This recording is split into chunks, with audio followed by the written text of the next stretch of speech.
32nd Annual Manchester Turkey Bowl right here on WGIR AM 610. I am Pete Terrier, joined by Dave Haley, my partner, co-host for the New Hampshire High School Football Show, and the writer, owner, founder, the guy that does everything for nhsportspage.com. Happy Thanksgiving to you, Dave. Thanks for coming along. Happy Thanksgiving to you and everybody out there listening. Yeah. And you know what? This is beautiful weather for Thanksgiving Day. I recall many Thanksgiving Turkey Bowl games out of Nashua, and Bishop Girton type of Turkey Bowl games. I'm not talking north and south. And we had a lot of snow and a lot of cold, but certainly temperatures supposed to be in the 50s. Not quite that warm yet. But I was down on the field, and it seems like pretty good conditions, obviously, with the artificial surface here at Gill Stadium, and should be a pretty good football game. You got Central, team that made the playoffs as the number 4 seed in Division I, going up against the team that was the runner-up in Division 4. 1 versus 4. David and Goliath, you would think, but these teams have played each other in the last 2 Turkey Bowls. Yeah. I wouldn't be surprised if we saw a good competitive football game today. Yeah, and the thing with Manchester teams is they know each other. These kids know each other, and there's a bit of a comfort level. I mean, they're going to go at each other hard, but I don't think there's any intimidation. I don't think Trinity comes in here and looks at the Central kids and says, oh, those guys look bigger than us, and they play tougher teams. Again, these kids know each other. There's no wind today. It's good weather, so Central will be able to throw the ball, which I would imagine they're probably going to do a lot more than Trinity. Trinity probably only throw the ball 5 or 6 times, but look for Riley Cody to put the ball up about 20 times today. And I think Central needs to have the passing game, but they also need to have that running game as well with David Weekley and Hector Velez. For Trinity, I think they just got to run the football. They got to work the clock, long drives, lots of conversions on 3rd and 4th down. They got to keep Central off the field, I think, for them to have a chance to win this game. Yeah, what you look for when you see a Division IV team play one team is the line. You want to see if the Central kids are shoving the Trinity kids off the ball. Now, I talked to Steve Burns in the preseason, and these guys had practiced together, and he was saying the 1s versus 1s are fairly even. It was the 2s and the 3s, the backups for Trinity, that were struggling against Central. So look for that today. As long as they don't have to go too deep into their bench and they can go 1s versus 1s, I think Trinity will be fine on the line against Central. All right, we'll take a timeout. We'll come back and we'll get into the interviews, the pregame interviews with each coach, which I recorded actually yesterday afternoon at practice. You're listening to exclusive play-by-play of the 32nd Annual Manchester Turkey Bowl on WGIR AM 610.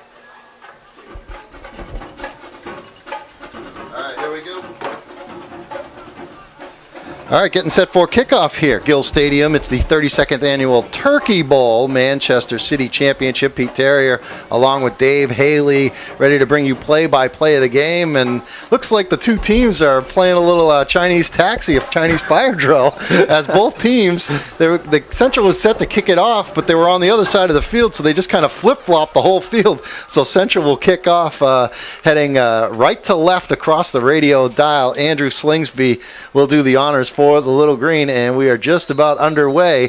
Turkey Bowl 2012, Manchester Central against Trinity.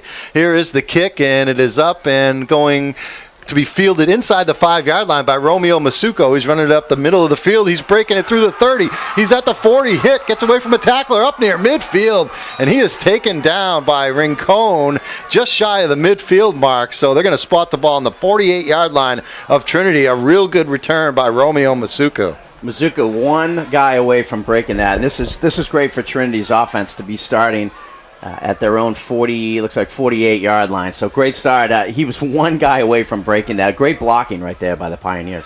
So Pioneers come out with their double wing offense with 3 running backs in the backfield: Masuku, Ryan Carrier, and Austin Chambers. The quarterback is Carmen Giampetruzzi. Short pitch to Masuku, gets it across midfield into Central's territory, down to about the 47-yard line for Masuku. So pickup of about 4 yards on that play for Romeo Masuku, maybe 5 because they did spot it on the 47 of Central. Key again to watch is the line play. You want to see if Trinity's able to move the Central defensive line back. First play they did, 5 yards. I think 5 yards a carry all day long. Well, they're missing their starting center, Dave. John Gravelin, the senior 229-pounder, broke his leg against Plymouth in the championship game about 10 days ago, and they're replacing him with Colin Bouchard at the center position, and they put a freshman as a guard into the lineup for Trinity. And, hey, it hasn't mattered so far because Masuku just has another carry inside the 30 6-yard line. They're going to spot it actually right on the 39. I'm sorry, as he went out of bounds. So that's a first down for the Pioneers. And they are driving deep into Central territory here. Just 2 plays in, Trinity's got something cooking. Ryan Carrier was getting most of the carries for Trinity early in the year, but Mizuku really kind of emerged as their number 1 running back through the season. BJ Petruzzi back to pass. He's got a receiver, and it is dropped, as I believe that was Tristan Thoreau, number 24, that couldn't come up with it at about the 25-yard line. So the clock is going to stop with 11:03 left to play in the first quarter. Second down and 10 for the Pioneers, ball on the Central 39. So GM Petruzzi, the quarterback, only a junior. It's hard to believe that when you say Carmen GM Petruzzi is only a junior. He's been around for 10 years, I think. Yeah. It feels like it. Here's another pitch to Masuku. He slipped in the backfield, but regained his footing, and he gets it inside the 35 down to about the 34 or the 33. So Trinity will be facing third down and about 5 or 6. Central just saw kind of a similar offense a few weeks ago when they played Exeter in the first round. Just a grinded-out run between the tackles kind of play. Exeter, same kind of thing. They're going to run between the tackles most of the time. That's what Trinity's going to try to do today. So Trinity is the road team in their white road uniforms, and Central wearing all green as the home team today. Here's a handoff to Carrier. He is stacked up the line of scrimmage, and he didn't get anything at all. Maybe even lost a couple of inches on that play. The ball is going to be spotted back on the 34-yard line, so it'll bring up fourth down and 5 yards to go for the Pioneers. And out of field goal range, they don't really kick too many field goals, although they've got a decent field goal kicker in Justin Johnson, the senior, but they usually go for it in these fourth and, I don't want to call 4th and 5 short, but that's kind of short for those guys. Mizuko got 10 yards his first 2 carries. They're going to go for it here. Masuku in motion. GM Petruzzi back to pass, and he's going to run. Running to his right, and he is going to be taken down. Nice tackle by Hector Velez. Got some help on the play by Jeff Nye, and that's going to be a fourth down stop and a turnover on down. Central will take over. Ball just outside their own 30-yard line for the Little Green. Can't we say Central's going right to left on your dial? You go right ahead. I get really excited when Gil Santos tells me which direction. You know what? I had to do it because I think that's the best way to describe, although people aren't using their radio dials the way they used to anymore. Right to left on your mobile phone. There you go. On your mobile app. Here's Central on offense for the first time. Riley Cody is the quarterback, and he hands off to the running back Velez up the middle, and he gets it up to the 35-yard line, so gain of 4 for Hector Velez as Central gained some positive yards on their first play of this Turkey Bowl. Under 9.5 minutes left to go in the first quarter. We're scoreless here at Gill Stadium on a beautiful Thanksgiving Day 2012. Again, what we're looking for here is seeing how the defensive line of Trinity is doing against Central. Here's Cody with another handoff to Velez, trying to run to the right, hitting the backfield, but he shakes away and gets it up to the 40-yard line, just a little shy of the 40.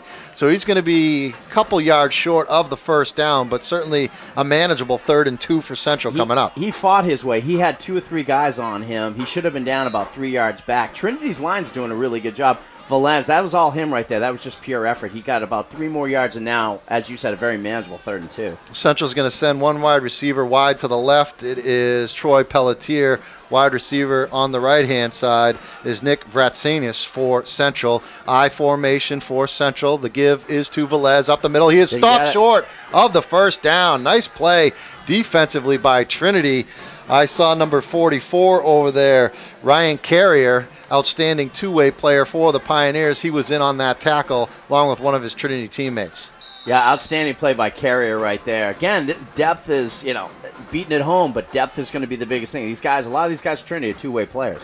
Andrew Slingsby is back to do the punting for Central. Back deep, a couple of Trinity Pioneers, Romeo Masuku and Austin Chambers. They're inside the 25. The punt is going to be short and out of bounds. Somewhere around the 40-yard line. They're going to put it on the 37. Now they step to the 38-yard line, so Trinity will take over once again with pretty good field position. Yeah, absolutely. Right now, Trinity has to feel really good about that first defensive possession. 3 and out. You didn't see Riley Cody throw the ball, but at third and 2, that's probably the smart play. But their line play looks good, and offensively, they're able to kind of get what they want by moving the chains twice there. Just want to point out that not only are we broadcasting the game live on the radio on WGIR AM 610, John Kesty from NHSportsPage.com, as he does on the New Hampshire High School Football Show, is filming this game, and this game will be posted with our audio broadcast on NHSportsPage.com, so you can check out the game and see the sights and sounds from this football game. Trinity carry, I believe, by Austin Chambers didn't get too much, maybe 2 or 3 yards on first down. So that'll set up second down and a long 7 for the Pioneers. They're going to rotate 4 different guys carrying the ball. You've already seen 4 guys carry the ball for Trinity. Those are their 4 main guys. You may see Brad Rhodes get a carry or 2. The 4 main guys will carry the ball for the Pioneers. Carrier is the running back behind Giampetruzzi. Giampetruzzi hands him the ball. Carrier falls forward for 3 or 4, short of the 45-yard line. Going to be spotted on the 44, so that'll bring up third down and about 5 for the Pioneers. Carrier is he's a big kid.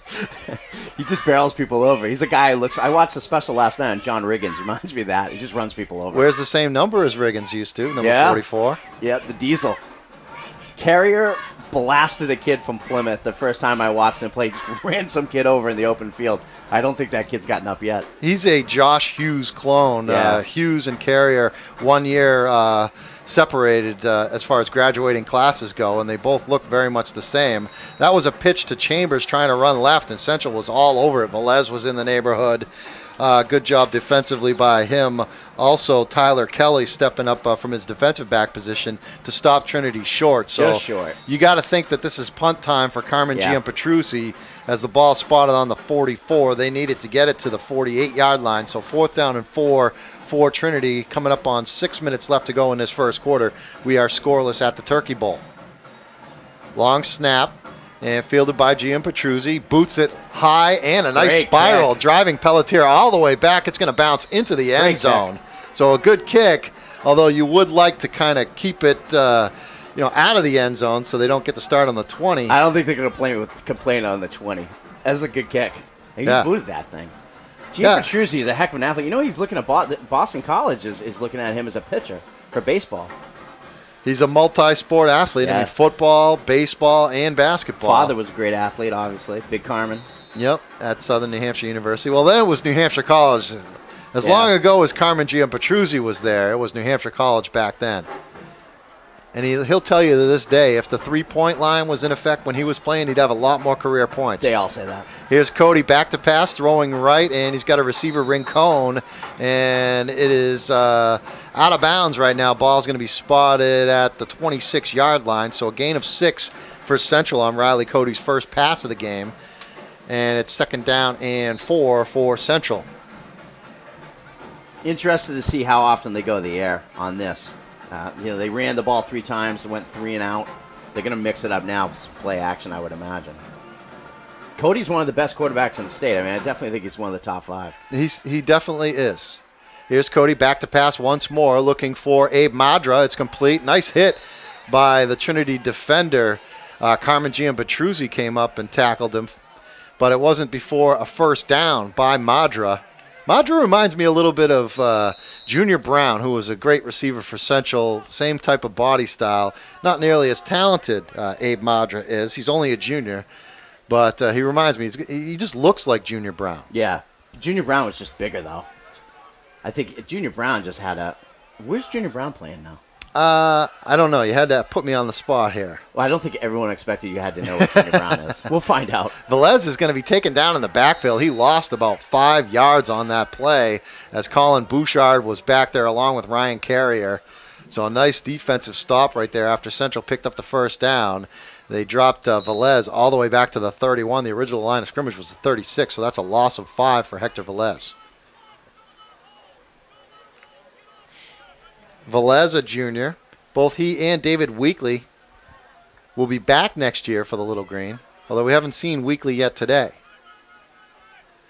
Here's Cody back to pass. He finds a receiver. It's Troy Pelletier, a little bubble screen to the wide receiver, and he rolls forward across the 40 up near the 45-yard line. Going to be spotted down at the 44.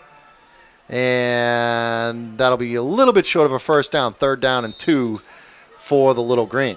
Pelletier's as good as any wide receiver in the state. He's probably the preseason Division I basketball player of the year as well. I don't want to tip my hand or anything, but he's certainly in contention for that. All right, there's a whistle and a timeout on the field. We will take the timeout as Central calls timeout. 4:23 left to go in the first quarter. No score. Central coming back facing a 3rd and 2. You're listening to the Manchester Turkey Bowl on WGIR AM 610.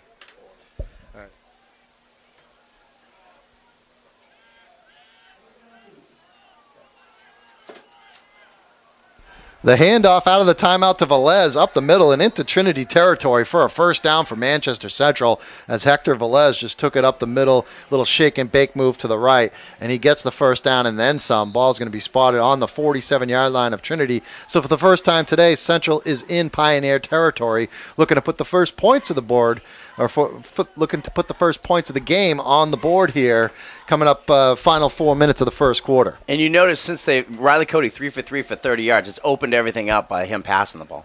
Yeah, handoff to Slingsby, the fullback, and he trips in the backfield. And he's going to lose a yard, maybe 2.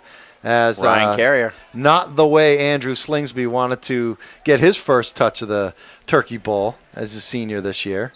I think he just slipped in the backfield, and it was an easy tackle for Carrier. A Carrier was on top of him, though, as soon as he slipped. I'll give him some of the credit for that. The field was a little bit slippery on the sidelines because of the shade when the sun came up this morning. So it looks like the center of the field and the far side of the field near the Trinity sideline is in pretty good shape. Here's a handoff to Velez on a draw play. Velez having trouble getting through the defenders, and he is taken down by Ryan Baldwin of Trinity. Also there on the tackle for the Pioneers, Ian Landry, defensive lineman, a junior for Trinity.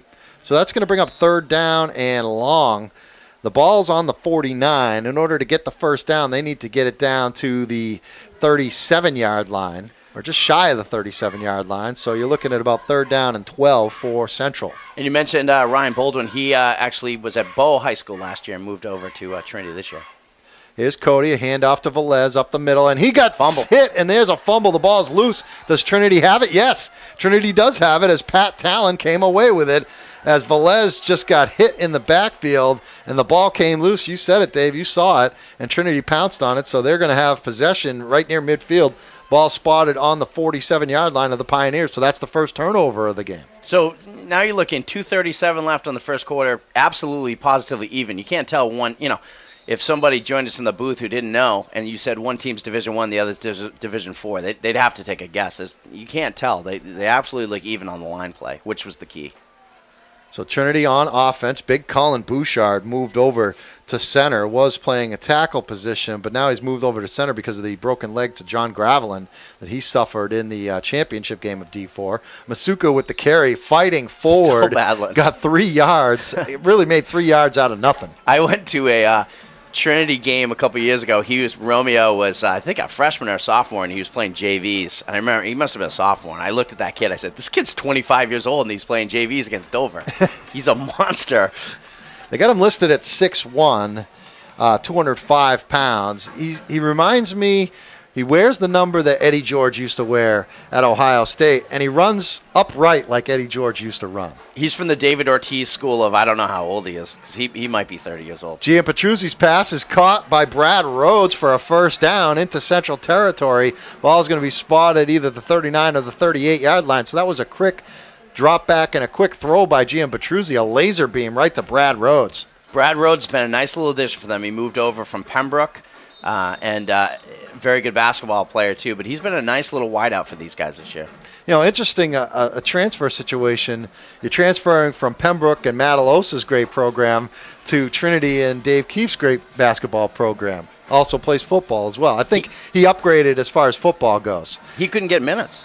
Here's the handoff to Carrier, and he rumbles ahead for a good chunk of yards inside the 35-yard line. They're going to spot it at about the 32 for Trinity, so that'll bring up second and short, second and 3 or 4. So Trinity, the deepest penetration of the day for either team, but still no score. We're coming up on just a minute left to go in the first quarter. And it takes them, they have to get pretty deep to be in field goal range. Here's Gianpetruzzi. Masuku in motion, gets the pitch, running to the left. Masuku across the 30, tripped up. Nice defensive play by Tyler Kelly for Manchester Central to knock him off his feet, but I think he's got enough for the first down as the ball spotted around the 28-yard line, and it is a Trinity first down. Good blocking right there by Brad Rhodes on the outside. He's a little kid, but just got his body in front. Fundamentals, Pete. Fundamentals. 2 words for you. Fundamentals. Should be. It's too long to be one word. So it's first down and 10 for Trinity. Clock stopped at 52.5 seconds left to go as they set the chains, but they haven't restarted it yet. Well, I think what they did was they stopped it because he was knocked out of bounds. So here's Trinity again. They got Masuko in motion from the wing. Gianpetruzzi back to pass. Looking to throw down the middle of the field. It's incomplete. As that pass was a little bit low, the intended receiver was Ryan Baldwin. And that's going to bring up second down and 10 for the Pioneers. Ball still at the 28 of Central. Baldwin's their tight end, so they fake it. He comes right off the line, went right up the middle. That's where they usually look to throw, is right down the middle there on that seam play. Here comes Brad Rhodes in, and Masuku's going to go out for Trinity. As Trinity walks to the line. 47.8 seconds left to go in the first quarter. Trinity looking to break a scoreless tie. Here's Gianpetruzzi rolling to his right, throwing. Caught by Rhodes inside the 20, inside the 15, trying to shake away from a tackler. Pelletier takes him down at about the 13-yard line for a Trinity first down. So it'll be first down and 10. Ball spotted, I think, on the 13. And the clock is running here, under 40 seconds left to go. They will probably have to snap the ball once before the end of the quarter. Trinity huddling up, taking a little time. It's now under 30 seconds, and the Pioneers coming to the line. It is first and 10 from the 13. This could be the final play of the first quarter. Gianpetruzzi takes the snap, the handoff up the middle to Carrier. Couldn't get much going, and he is just knocked back by about 4 Central defenders. The leading guy there for Central was DeCorey Francis, a junior defensive end, and that's going to do it. Jeff Nye was in there as well. Nice tackle. So that's going to wrap it up here in the first quarter. So Trinity will have the ball. I think he lost a yard, or maybe no gain whatsoever. I think they're going to spot it on the 13 when we come back for the second quarter. Scoreless after one between Trinity and Manchester Central in the Manchester Turkey Bowl, the 32nd annual Manchester Turkey Bowl. You're listening to it live on WGIR AM 610. Getting set to start the second quarter here. Trinity back to pass is Gianpetruzzi. It's caught by Tristan Thoreau, and he is taken down by the horse collar tackle. But that ball is going to be inside the 5-yard line, spotted right on the 3. So that's going to bring up first down and goal for the Pioneers. Ball on the 3-yard line. Nice catch by Tristan Thoreau. I didn't see who tackled him for Central, but, man, he ripped him down. Yeah, and I like the fact that Trinity's throwing the ball. We talked about this on our pre-recorded show the other day. I want to see if they would come out and throw the ball more. They have 5 passes already, 3 of 5 for Gianpetruzzi. Here's Gianpetruzzi with Carrier right behind him. Carrier gets the handoff, rumbling forward, short of the goal line. He's down to the 1-yard line, so that'll bring up second down and 1 as big old Ryan Carrier gets Trinity closer to the first points of this Turkey Bowl, looking to put the underdog Pioneers up on top. Are they underdogs? Yes, they're the underdogs. 1 versus 4, they're definitely. But Carrier might be the biggest kid out there. He's one of the biggest kids, and he can move. Very good crowd, as there always is for the Turkey Bowl. You can see the fans lined up around the entire stadium on both sidelines. And, of course, we can't see who's underneath us as the press box where we are is overhanging the stands. Here's another handoff to Carrier. He's in for the touchdown. Someone lost a helmet, too. I don't know if it was a Central or a Trinity helmet, but either way, it's a Trinity touchdown for Ryan Carrier. 1 yard out with 11:13 left to go in the first half. Trinity up 6-0 here on Central. And you got to Trinity, obviously they're up 6-0, so they're happy. But just the way they're playing defensively, the way their line is kind of dominating up front, they're getting what they want. And Gianpetruzzi's throwing the ball. Seems like he's in sort of a rhythm on that drive. He's 3 for 5 for 37 yards so far in this game, and he's looked good throwing the ball. So Trinity's going to go for 2 here, as they so often do. No, they're actually going to try and kick it. I was going to say, they don't trust that kicker.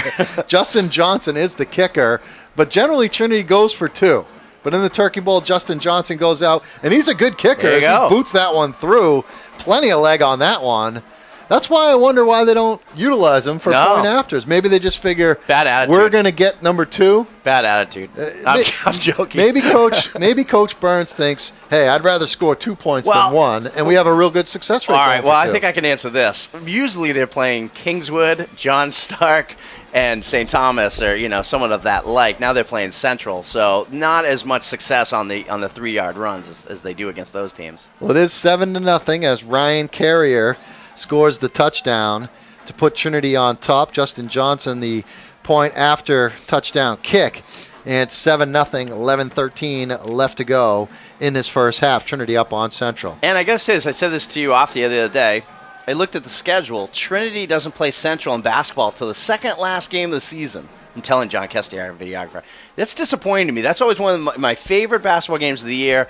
Kind of at the end of the season like that, I'm a little disappointed about that. I'm just going to throw that out there to the NHIAA. Not that I haven't annoyed them in the past. At the end of the season, Dave, you're going to be all excited because Trinity's playing Central in a big game at the end of the season. I know, but I like that's an early Jane. It's a barometer game.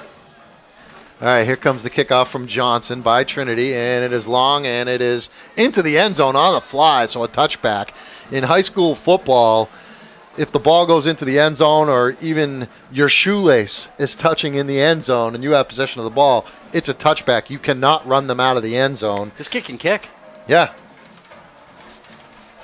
So Central will take over 1st and 10 on their own 20. To this point, we haven't seen anyone carry the ball but Valens.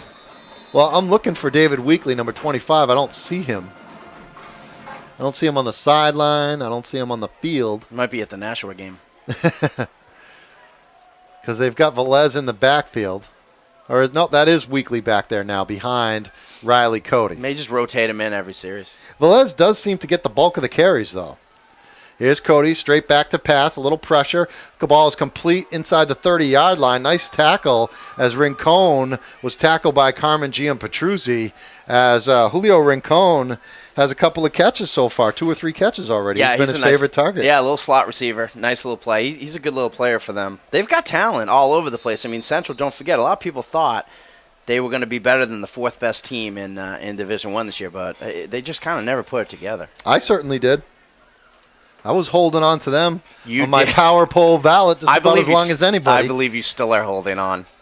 Well, if they beat Trinity today, they're going back in my top 10 in my official power poll, even though the Union Leader WGIR WMUR power poll is over. The final poll came out on Monday with Exeter on top. Carried by Weekly straight across the 35, or maybe spotted right on the 35-yard line.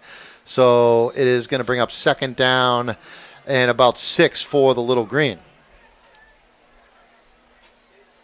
10 minutes, 20 seconds left to go in the first half. Pioneers have struck first. They lead at 7-0 on Manchester Central. Central back to the line. They've got 3 receivers to the right, Bratsinas, Pelletier, and Rincon, and they got 1 receiver to the far left. They're going to throw right to Rincon. Oh, great and he tackle. is taken down in the backfield by Masuku. Masuku right on that. Read it like he was reading their mail. He was on that thing all the way. A loss of 4 on the play. Is that one of those crazy, and I'm not asking you to write it down this way statistically, but because it was a lateral pass or behind the line, is it counted officially as a run? I hate that. It's a pass. We just saw it. I think he threw it forward, though. The way he dropped, Riley Cody drops back pretty far, so I think it is going to count. But doesn't that drive you crazy? I don't know if you play fantasy football, but I do. My in a team point stinks. per reception league, when they officially credit that as a run, when you can see it's a pass. Here's Cody back to pass again. Getting a little pressure. Gets away. Now he's running to the left. Dumps it off. Another catch by Rincon at the 40 for a 1st down. Taken down by Austin Chambers at about the 45. But that's another Central 1st down as Riley Cody did a nice job getting away from the pressure and finding an open man, Rincon again. Cody's 6 for 6 passing the ball, so he's had success. He got hit in the back when he went back to throw, but he was able to get away from pressure. He made a nice play there with his feet. He's got the arm. I mean, he doesn't need to wind up to get the ball out. He's got a very good arm. Remember, Jared Chandler was the quarterback 2 years ago, and they made Chandler a wide receiver his senior year because Cody could throw so well. Yeah, and I think a lot of people question Ryan Ray with making that move. Here's Cody back to pass again, rolling to his right, got a receiver. It's complete to Brett Sinnott. Ball is loose, and it's going to be picked up by Trinity, and it is Trinity football. They say that was a completion and a fumble, as Marcus Joseph actually was the receiver on that play, caught it, took a couple of steps, and then got hit and fumbled.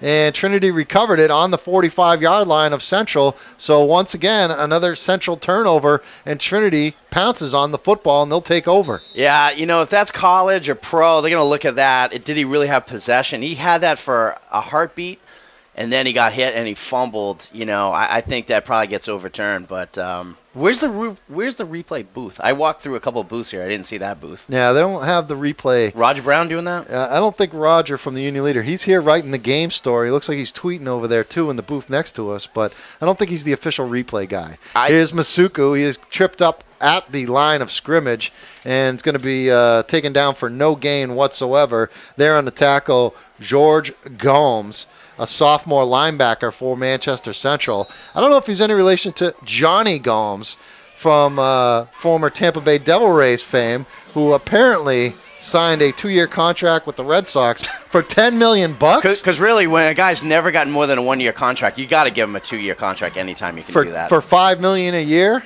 How quickly did Johnny Gomes say yes to that? 5 seconds? 8 seconds? Here's the pitch to Brad Rhodes, and he's going to be taken down for a loss, as there on the tackle for Central was Dan Pasquale, one of the captains of the Central Little Green team. And I remember about a month or so ago, Pasquale was featured on the Union Leader. I think it was the front page with that huge green cast.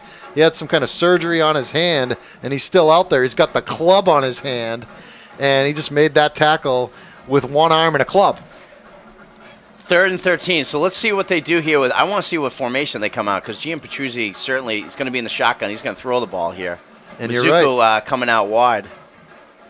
He is in the shotgun. He's got one receiver to his right, Austin Chambers, in motion, and flags down, and I believe it's going to be a legal procedure penalty against the Pioneers. Because they're not used to passing. They don't even know what formation to get in. So that's going to move them back even farther. Ball's going to be spotted on the 37-yard line, just inside the 37-yard line. So it'll be 3rd and a whole bunch for the Pioneers. And I wouldn't be surprised if you saw a quick kick here. Gian Petruzzi is their punter. You saw him boom that other one. Why not do it just to get out of trouble? Central doesn't have anybody back deep. But looks like they may go for it. We'll see. Here is a fake handoff. No, it is a handoff to Austin Chambers running around the right edge, and he will be stopped. And then he gains a couple extra yards after initial contact, but he's going to be well short of the first down. Needed to get it to the 45 of Central, and he didn't even get it to the 45 of Trinity. So ball's spotted just shy of the 44-yard line for the Pioneers, so they will not be able to capitalize on that fumble by Marcus Joseph. They'll have to punt it away. We got Pelletier back deep to receive the punt from Gian Petruzzi, and I believe Central's going to call a timeout here. So we'll keep it right here. 32nd Annual Turkey Bowl on WGIR AM 610. I'm Pete Terrier, along with Dave Haley, doing the play-by-play for you. Do you know how when you go grocery shopping and you come in and you've got you just don't want to make 2 trips, you have 5 bags of groceries, and literally things are falling out all over your driveway, but you're determined to get in the house, but you've got too much going on? Sort of like me walking up to this booth to set up for our broadcast. That's how I feel doing color commentary and keeping stats at the same time. Well, things are falling. I know it's a horrible decision, but I'm already into it. Go for it. So I apologize. I'm robbing some kid of about 7 yards rushing today, and I apologize. It's Thanksgiving. It's a day to forgive. That's right.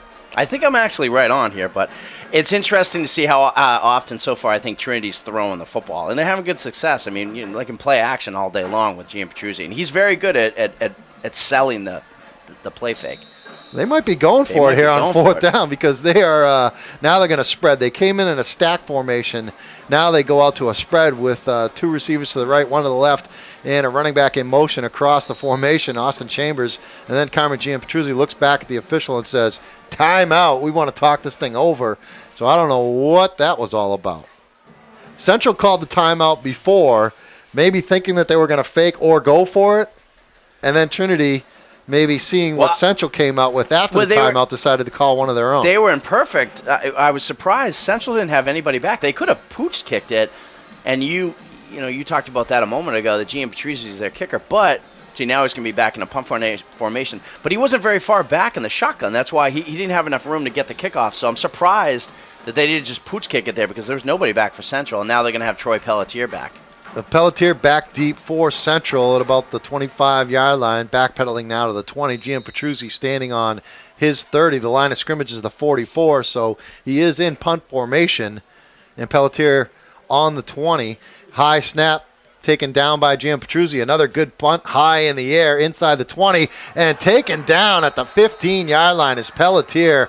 Who was that defensively or on special teams? Brad Rhodes making a play. Brad Rhodes been all over the place today. So they're going to spot him down at the 17-yard line. But Pelletier caught it, and then like an instant later, Brad Rhodes was in his breadbasket. That was great timing by Brad Rhodes, because obviously if you're there a second earlier, it's a 15-yard penalty. He did a great job there. Little guy, too. Took him right down. So 1st and 10 for Central. They trail by a touchdown, 7-0. 6:38 left to go in the first half of this one. When Brad Rhodes and Troy Pelletier collide, do the heart stop of Doc Wheeler and Dave Keefe? Yeah, basketball coaches for their respective teams. There are basketball coaches all over the state today just praying for health. Cody fake handoff, looking to throw, and he's going to be hit in the backfield. He gets away from the tackler, still under pressure, and he just throws it away, and it's going to be incomplete, as there was a receiver in the area, so just an incomplete pass. But Riley Cody had to run for his life for a while there. He eluded one guy. Pat Talon. And then he had like 3 or 4 other Trinity defenders coming at him, and he just threw it away. Pat Talon probably should have had him. He knows that after Riley Cody threw the ball, he gave Cody a nice happy Thanksgiving shove into the end zone. I don't think Cody liked that too much, but he was frustrated because he didn't get him down. I don't know what the officials are talking about right now. There's a group of 3 officials huddled up inside the 20-yard line. Now they break the huddle, so I don't know what that was all about. One of the officials is going to spot the ball, the lead referee, and it's going to be 2nd down and 10 for Central. Ball still on the 17. They're discussing stuffing or yams. Back to passes, Cody. Quick one over the middle to Rincon. Across the 25 to the 30, out to the 31-yard line as a good pickup for a first down for Central right there. Gain of about 14. Rincon's playing well. He's been the guy he's going to here. I know they want to get Pelletier on the outside, but that is the 5th catch of the day already for Rincon. He's got 40 yards receiving. So here comes Central to the line. 6 minutes, 10 seconds left to go first half. Central just outside the 30-yard line in their own end. The running back is Weekly behind Riley Cody. Weekly gets the handoff up the middle. He's across the 35, spins around the tackle, and he rolls forward to about the 37-yard line. And that's a good gain on first down of about 8 yards for David Weekly. 2 good plays in a row by Central. They seem to be getting a little bit of a rhythm here, and their line play just opened up a lot of big holes there for Weekly. Well, they have had rhythm. They just had 2 turnovers. The fumble, both fumbles by Central. So 2nd down and a long 2. Call it 3. They need to get to the 40. The ball spotted on the 37. A little bit past that. Here's Cody back to pass. Fakes the handoff. He's got pressure from Talon. Gets away. Now he's going to be sacked. Sacked by Trinity as number 54, Ian Landry, cleaned up what Pat Talon couldn't finish. Talon really was there initially, and then he kind of steered him right into Landry. Talon's killing whoever's blocking him. He's in there every time in the backfield. That almost looked like a screenplay. He got in there so quickly, but it wasn't a design screen. They just couldn't stop him. That was a big loss, too. Back to the 25-yard line. So they went from 3rd and 3, needed to get to the 40. Now it's 3rd and 15. Second and 3. Now it's 3rd and 15. Yeah. As soon as I said they had rhythm, 12-yard loss. That's the way things work. The jinx of Dave Haley. Yep. Here's Cody back to pass. Straight in the middle of the pocket, steps up, throws it. Nice catch by Troy Pelletier, and he's got the first down. Not a great throw. Great catch by Pelletier. He had to time that thing. That ball was a little wobbly there. Gave him a lot of room on the outside, a lot of respect for Pelletier. He just got that first down because that's right at the stick where the first down marker is. Steve Burns is over on the sideline, the Trinity coach. And he just got his hands on his hip going, how the heck did they just complete that pass for a first down? They gave him a lot of room out there in the sticks. They didn't take it away from him. They're going to measure it, and I think he might be an inch or 2 short. that was such an interesting play because where the ball was spotted, where he went out of bounds, was right where the sticks are. So normally they have to drag the sticks onto the field. They didn't even have to do it to see if it was a first down, but now they will bring the sticks out onto the field for the spot of the football. But he's got maybe 6-7 inches to go for a first down here. And you got to figure Central's going for it, Dave. Oh, of course they are. Yeah, and they Pelletier couldn't stay in bounds. That momentum, he was carrying out. He was flaring out to the left. There was no way he was able to stay in bounds because he didn't have anyone there. He didn't get knocked out of bounds. He just came out of bounds. So it'll be 4th and inches here for Central. Ball right on the 40-yard line. They need to just get it across the white of the 40-yard line in order to get a first down. And you got to expect Weekly up the middle here, or maybe even a quarterback sneak by Cody. I give it to Weekly. Central's got 3 receivers to the right, and here's a whistle. And Central had to call a timeout because they had too many guys on the field. Julio Rincon was trying to run off the field the last second, and Central called a timeout, so they didn't get penalized here. That would have been a killer. Yeah. 4th and inches, and you have too many men on the field. Never good when a guy's sprinting off the field with his hands in the air saying, "What do you want? What do you want?" It's usually not a good sign. Probably a good time to mention, by the way, that we mentioned Roger Brown. Roger Brown's coming on halftime, and James Caparell, quarterback for Bedford. Let's see if the hair's still blonde. He dyed it before the championship game last week against Winnicott. Hopefully he's got a hat on for his sake. He's a good-looking kid. You don't want to ruin it. And he's a basketball player, too. I would assume that he's going to play. He's a Division I basketball player now. Bedford moving to Division I. Well, and next year with the new realignment in football, Bedford's going to be in a division with Manchester Central, Manchester West, and Memorial. Yeah.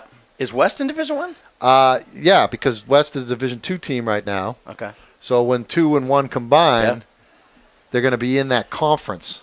Bedford, I think Concord's in that conference as well, along with Central, West, and Memorial. As it should be. I think Bedford will do just fine, thank you, in that new setup. Here's Cody. Under center, he's going to keep it himself. He got across the line, then he got pushed back. Trinity says no. Central, they're not really saying anything. But I thought initially he was over for a first down, but I think they're going to spot him short. Yeah, he only needed about 6 inches there, but he got bounced back pretty good. By the look of where the ball is, looks like he might have got it. I mean, the ball is like sitting on the line, the 40-yard line, and it needed just to be pointing over the white part, and it definitely is. So I think he's got it. Cody's not a big kid. I'm surprised. He got it. Barely. Just barely, Boy, he barely got it. I'm surprised you don't take, let the fullback run in there, knock somebody, and then have Weekly, get you your yard. I'm surprised you go quarterback sneak because Riley Cody's not small, but he's not a big kid. It doesn't run a lot. I mean, he has the ability to tuck it and run. He's been running for his life half the time today. First down and 10 for Central. 4:20 left to go in the first half. Central just converting a big 4th and inches play. And Cody fakes the handoff and throws it complete to Pelletier across the 45, chugging the legs towards the 50. He's going to be stopped shy at the 48-yard line as Tristan Thoreau and Pat Talon were there defensively. Another guy that was there was big Russ Pallas, 303 pounds, 6'2" senior. You put him next to Colin Bouchard, who's 6'1", 320 on the defensive and offensive lines for Trinity, and they got some Division I type size. Oh yeah, absolutely. The thing is if they're not going to get worn out throughout the game, but the temperature probably helps them out here in the 40s. 3:40 left to go. The clock running. 2nd and 2 for Central. Here's the handoff to Weekly. He's hit in the backfield by Talon. He breaks away, trying to get the corner, and he does get the corner, and he's going to be taken down out of bounds at the 45-yard line of Trinity. That was David Weekly's talent and David Weekly's ability to shed defenders, and it got Central a first down. Talon's played really well today, but if he's wrapped up a few more guys, he'd have about 3 or 4 tackles in the backfield. He just can't wrap guys up. Guys are getting loose, and then you saw right there, Weekly got loose and got another 8-9 yards after that. So ball on the 45 of Central, that 7-yard gain for David Weekly. They got Velez as the running back behind Riley Cody. And Cody back to pass, draw play to Velez. He's got some running room inside the 40. Down close to the 35, stopped at the 34-yard line, and that's going to be just shy of another Central first down, as that'll bring up 2nd down and 1, maybe 1.5. 3:20 in the clock ticking here in the first half. Central certainly wants to get on the board. They'd love a touchdown, but they'll take any kind of points here as we go towards our Guardian Mortgage halftime show, brought to you by Joe Moriarty and Guardian Mortgage of Manchester. 3 minutes left to go. The clock's still running. Here's Cody. Fakes the handoff to Velez. Looking deep to the end zone for Pelletier. Pelletier jumps, makes the catch, and he's in the end zone for the touchdown. Troy Pelletier showing his athleticism, and Central's got it within 1 point at 7-6. They were working on that in the beginning of the game. They were throwing that out pattern right there. He timed it perfectly. And Pelletier, he's got size. He can jump, the kick, and dunk a basketball. Just let him go up and get it. Let him make the play. Reminds me of Tyler Eifert from Notre Dame. And, yeah, I'm going to mention Notre Dame about 5 or 6 more times today. The two biggest Notre Dame fans in all of New Hampshire happen to be at this game today. Dave Haley, my broadcast partner, and Tommy Amin, who was helping Zeke Zarakotis out as the spotter for Zeke Zarakotis, the great PA announcer here at Gill Stadium. So Central's going to kick this point after, or at least try to. The left-handed kicker, or the left-footed kicker, I should say, Alex Kerrigan, puts it through the uprights.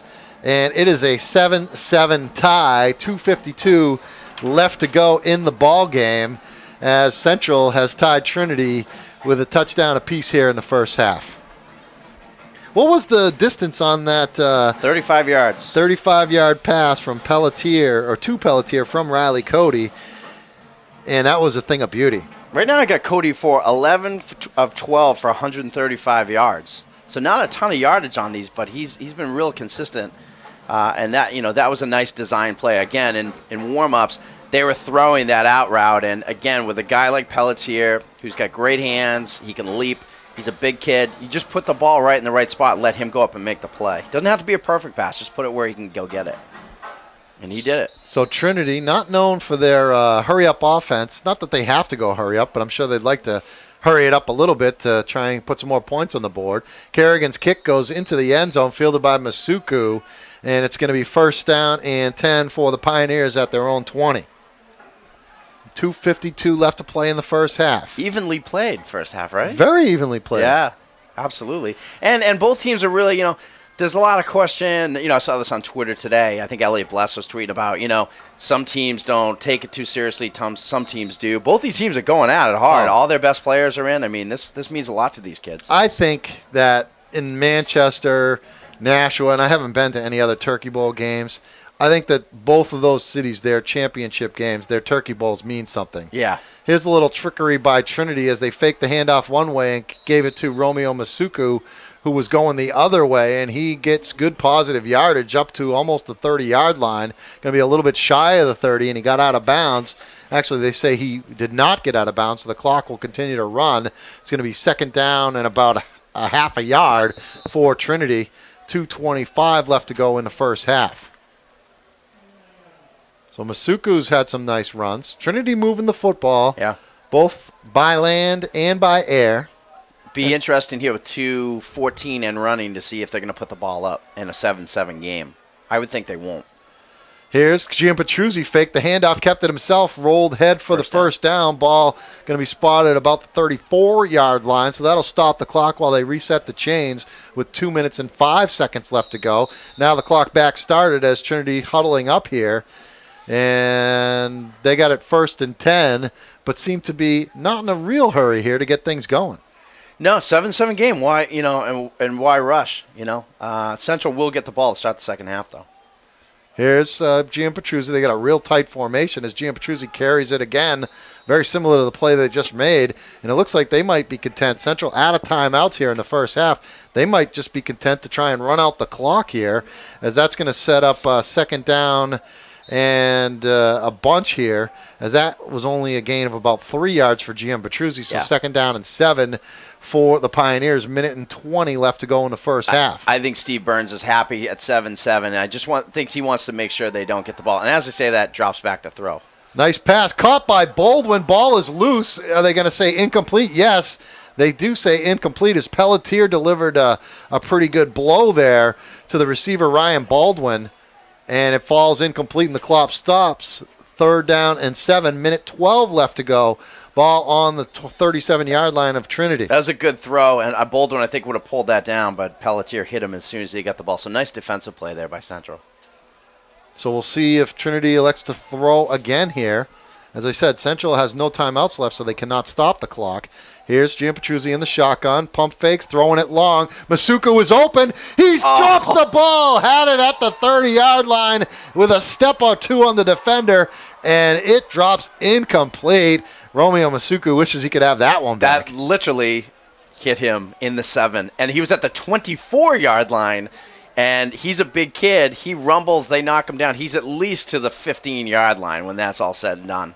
Yeah, that was a perfect pass by Giampetruzzi. Perfect spiral by Giampetruzzi. Pumped, threw it right down there, and somehow Mizuko got behind the defense.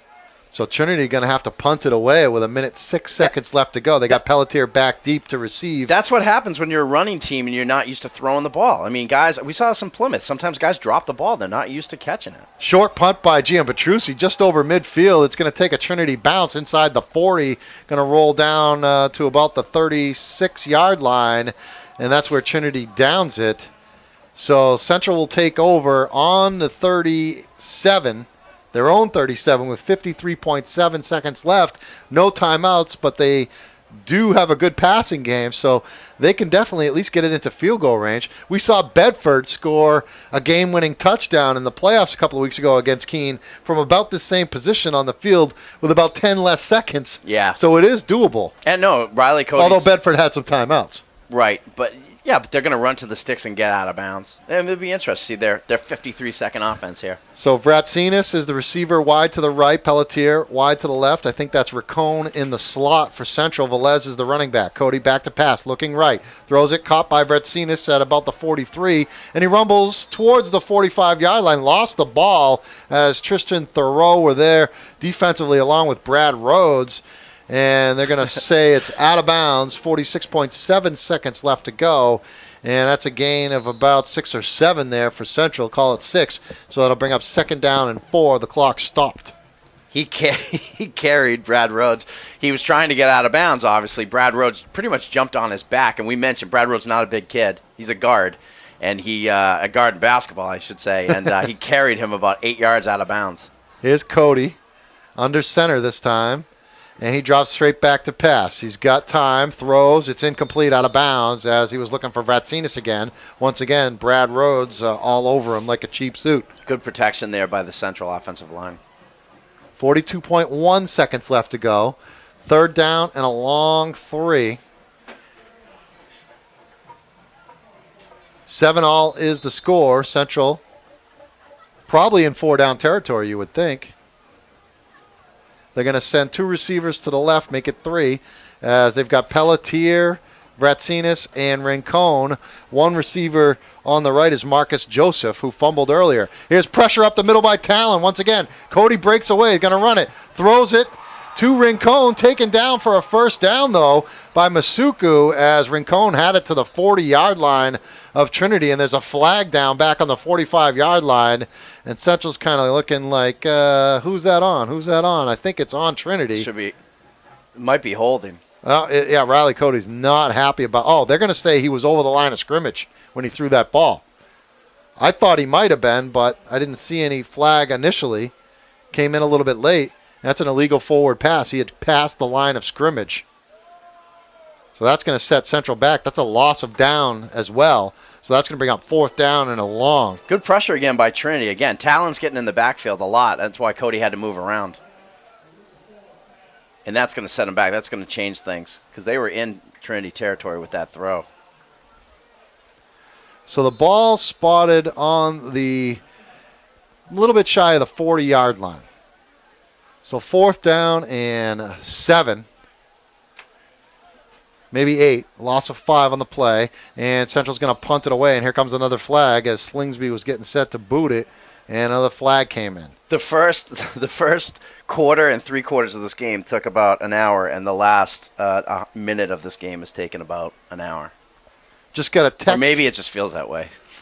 I just got a text from a friend of yours and mine, the famed TNF on the New Hampshire Sports Forum. We got the Caparel. Yeah, the Caparel's in the booth. house right behind us. And Royalty. TNF says, by the way, Trinity and my boy G are looking real good so far. So he's happy with the Pioneers' efforts. He's throwing the ball. Here comes the snap to the punter. Slingsby gets off a pretty good one as Masuku going to try and track it down, and he gets it inbounds, and he's running it up the sideline before he got knocked out of bounds.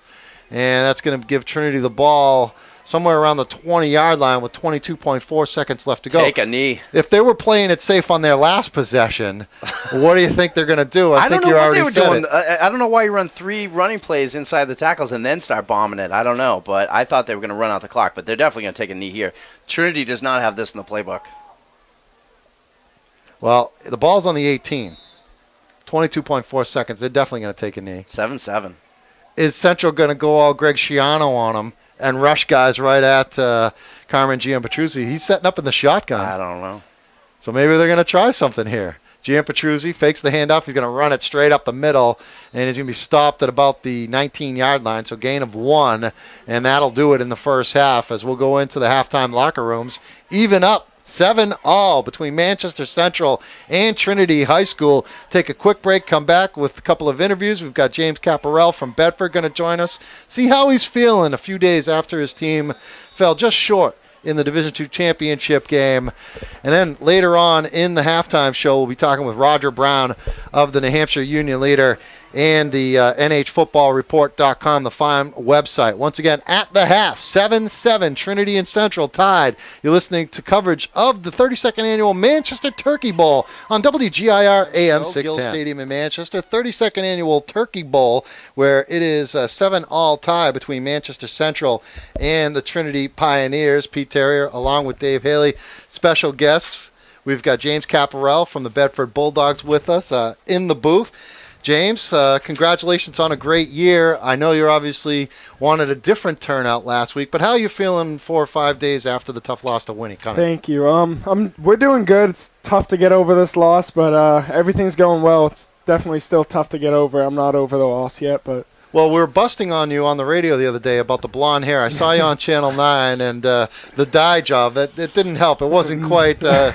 when you look at that game and how things went down, it was such a great year for you guys. Is there, like, 1 or 2 plays you wish you had back that maybe would have changed your outcome? Honestly, I'm not sure if 1 or 2 plays came down to it. I just think Winnicott, it's a great team. They brought a lot of pressure. They covered our receivers well. They did a good job stopping the run, and they moved the ball on our defense a little bit. Our defense did a good job too, but they're a great team. It didn't really come down to 1 or 2 plays. It just kind of throughout the game, they just played a great game. We taped the show on Tuesday for the Saturday morning show, and Pete and I were talking about how that field probably didn't help you guys at all with all the speed you guys have. So it's Brian Collins and the Valus brothers. And so did that make a big difference? I mean, you weren't able to play on turf in that Winnicott game. I don't know if it made that much of a difference, just because it was for them too with Franzosa, who's a speedy back. It wasn't like it was just a negative thing for us. It was for them too. So it was kind of on both sides. It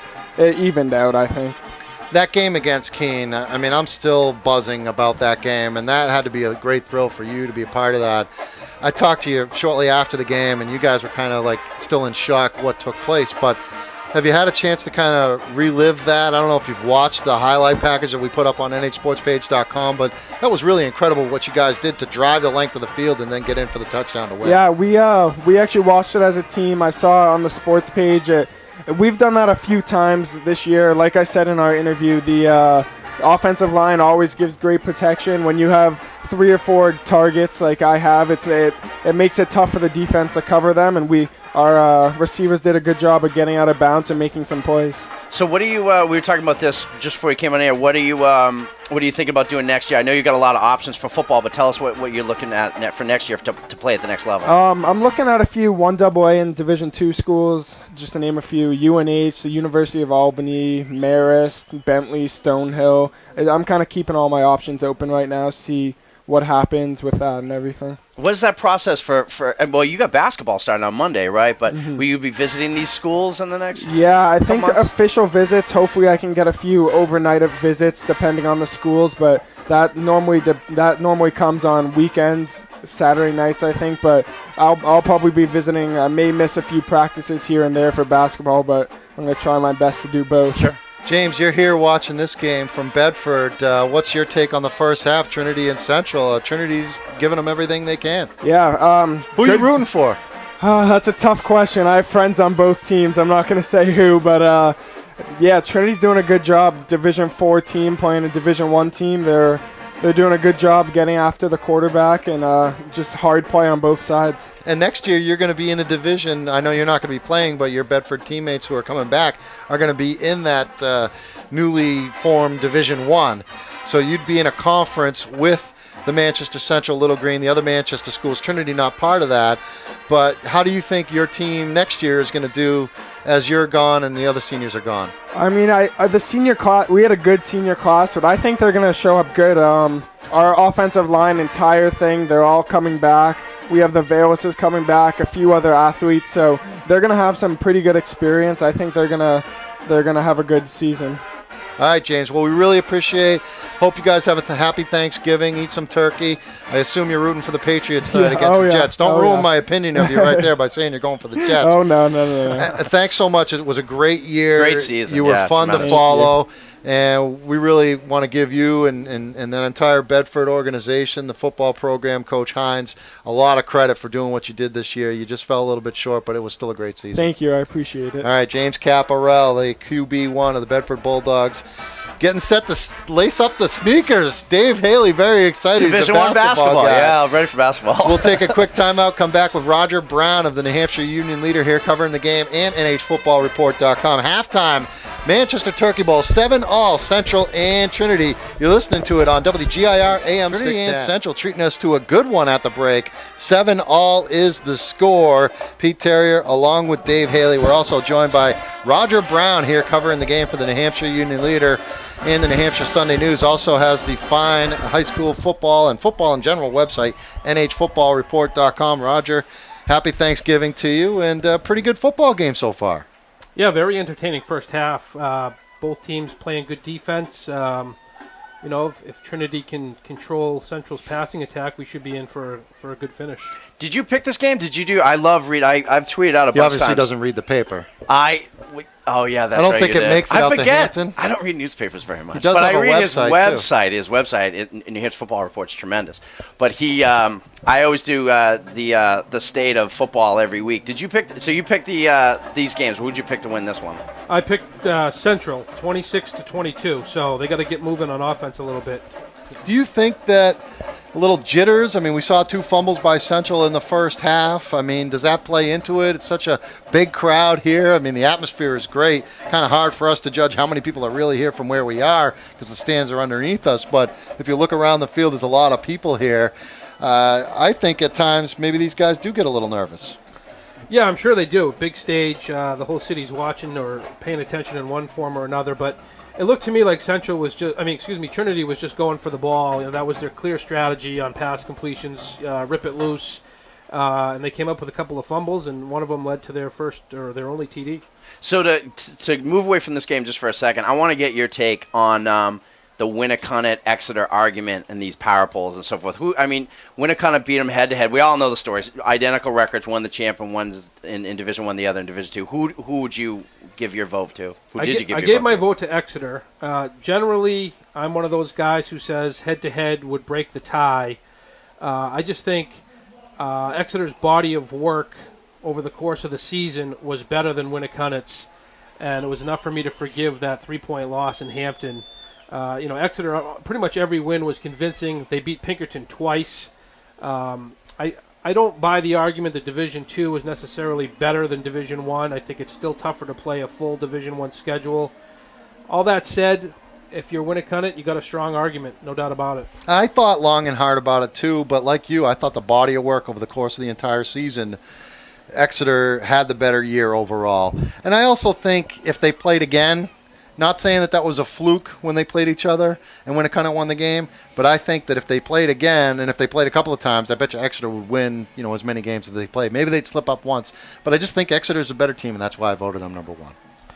I don't know. If they played again, it's a toss-up, for me. again, that first game could have went either way. It would have been nice if they could have played on Thanksgiving to settle this argument. I just, Winnicott had some injuries, and, you can't take that away from them, but, they struggled against Timberlane. They struggled against Dover. They lost to Keene. Exeter won all its games convincingly. They did have the one slip up against Winnicott, and makes for a good argument, good debate.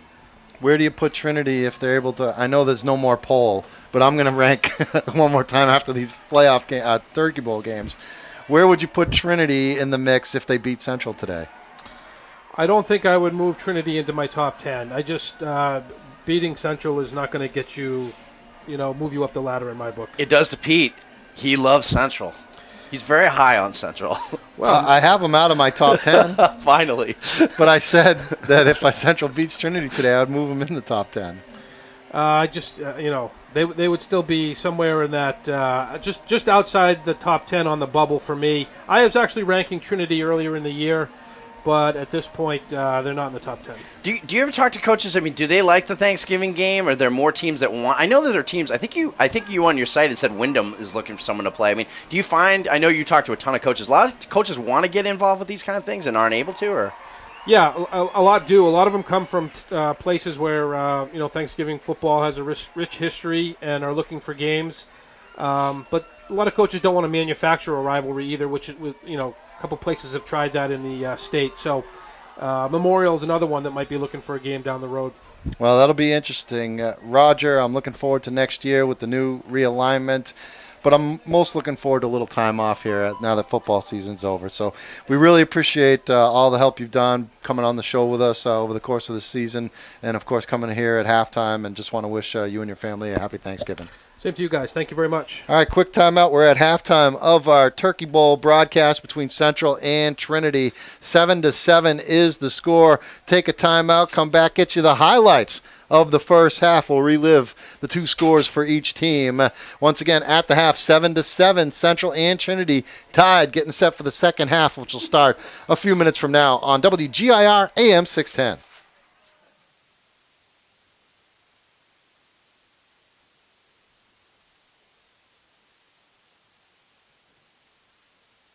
Trinity with an onside kick as we start things in the second half as they surprise the Central Little Green, and they have the football as that was perfectly executed by the Pioneers. Central was not expecting it, and Trinity's going to have the ball first down and go first down and goal. First down and 10 inside the 35-yard line at the Central 34-yard line. Before we get going second half, a couple of quick scores. South leading Nashua North 13-0 end of the first half, and that one, I think they've actually started the second half. And 29-0 Souhegan beating Merrimack, who was just praying that basketball season begins. 29-0. Mike Bellevue going out in style. Here's Trinity on offense. Gian Petruzzi fakes the handoff. Back to pass. Over the middle. Caught by Thoreau. Inside the 25. Shakes a defender. Now inside the 20. Still on his feet. And he trips up over his own feet. And he's down to the 14-yard line. Excuse me, the 16-yard line. As a good play right out of the gate for Carmen Gian Petruzzi. Nice pass play. 34-yard line down to the 16. So it's going to be first down and 10 for the Pioneers. Ball is on the 16-yard line. So momentum after that recovery of the onside kick, and they're in business here inside the red zone. Here's the pitch to Chambers. No, it's Brad Rhodes, and he's taken down by Pasquale of Central as he gained a little bit of yardage, almost got to the 15-yard line before he was stopped short. So Pioneers with 11 minutes and 10 seconds left to go in the third quarter, facing a second down and 9 from the 15 of Central. The onside kick right when we were coming back, when we were playing the highlight of the Trinity touchdown in the first half that made it 7-0, and Trinity in business. Masuku has the football, trying to go to the left, sweeping it, and he's not going to get anywhere, as a couple Central defenders were there to kind of keep stringing him out towards the sideline. Troy Pelletier was there, and Velez was there. Also on the tackle for Central, George Gomes the sophomore linebacker whose name we mentioned a little bit earlier in this broadcast. They're not having a lot of success running outside, and especially with a kid like Rhodes. It only is going to take one hit to knock him down. He's not a big kid. Between the tackles seems to be where they're best. They got Carrier in the backfield now. Carrier right behind Jim Petruzzi, and he gets the handoff, and he rumbles forward inside the 10-yard line to about the 8-yard line. Still going to be shy of the first down. He needs to get it to, let's see, the 7. So he's about a yard or 2 short, and it's going to be 4th down. Trinity's going for it here, not even going to question it. They do not trust that kicker. I don't know why. I think either. they just like going for it. I don't think it's about trusting the kicker. I think they just like enjoy going it? for it. It's 4th and 2. The ball is on the 9. They need to get it to the 7 for the first down. Here's Jim Petruzzi back to pass, throwing it. Man open, touchdown. Thoreau was in the end zone all by himself. Tyler Kelly came over, but it was too late, and a touchdown by Trinity. They're up 13-7, 9:37 left to go in the third quarter. Nice play action. You put Carrier in the backfield, so you obviously think short yard situation, you're going to give it to your big back.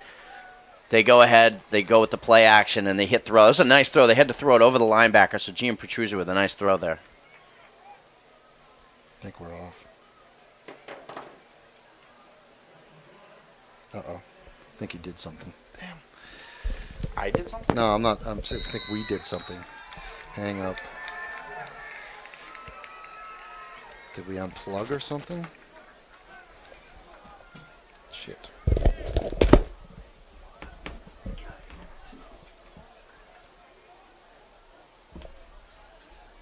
Unavailable, it says. Can you check the phone line now?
Central with the football as we no longer have headphones. So Central with the football here is a good yardage gain by the Little Green. Hector Velez with the football. And it's going to be first down and 10 for the Little Green. They've got the ball on the 46-yard line, their own 46-yard line, trying to answer the Trinity score.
All right, now just, okay, so I did that. Now what?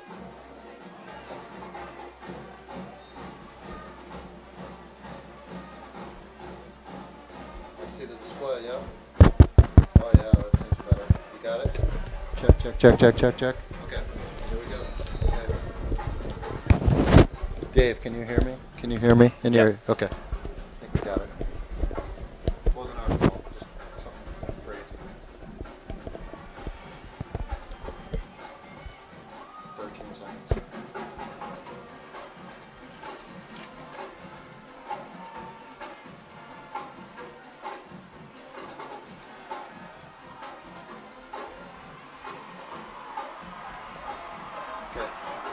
Okay.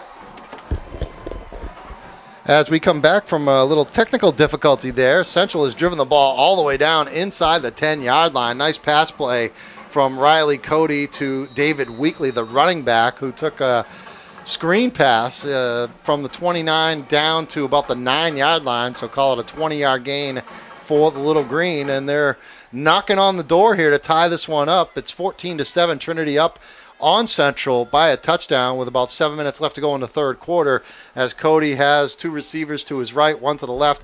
Running back Velez now in motion into a pass pattern, throwing right, and it's caught by Pelletier. Did he get into the end zone? I think he's going to be stopped shy, as the official will not grant him the end zone.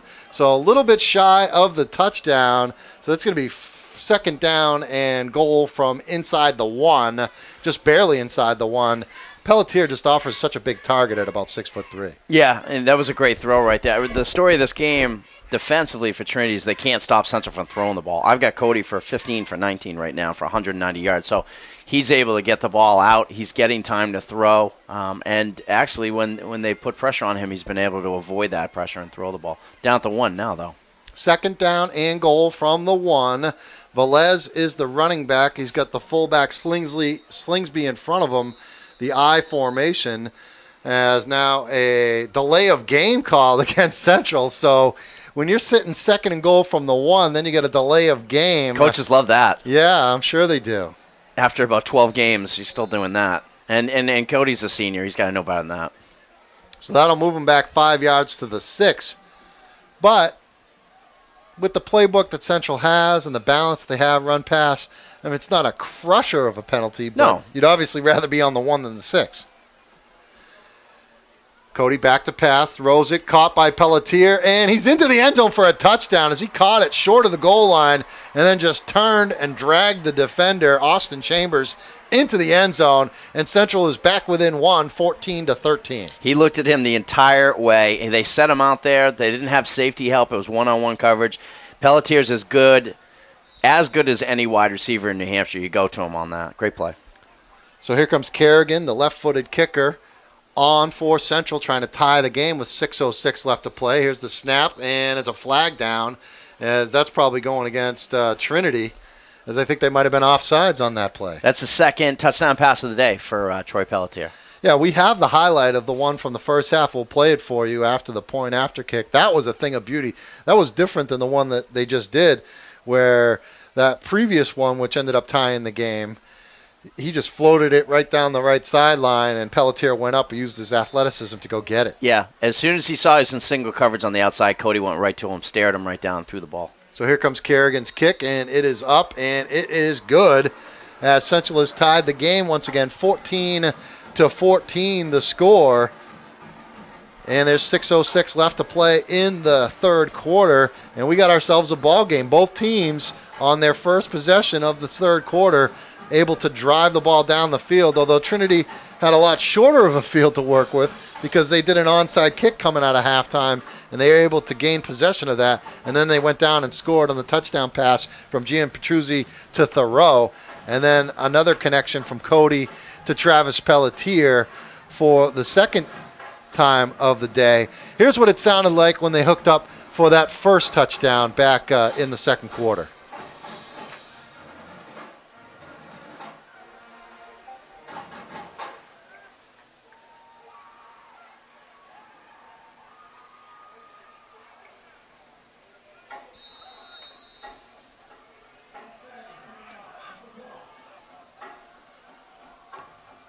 He should probably be calling me.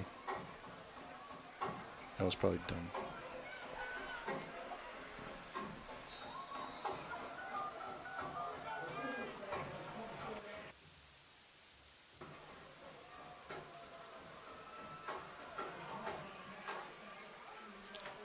All right, sorry, why don't you tell me? All right, we're back. All right, Central kicked off, and Trinity's going to have the football. Ball spotted on the 24-yard line for the Pioneers. 6 minutes left to go in the third quarter. It is 14-14 the score as Trinity, with their second possession of the third quarter, Carmen Giampetruzzi with his entire team bunched up, and they hand it off to the fullback Ryan Carrier, who once again tumbles forward.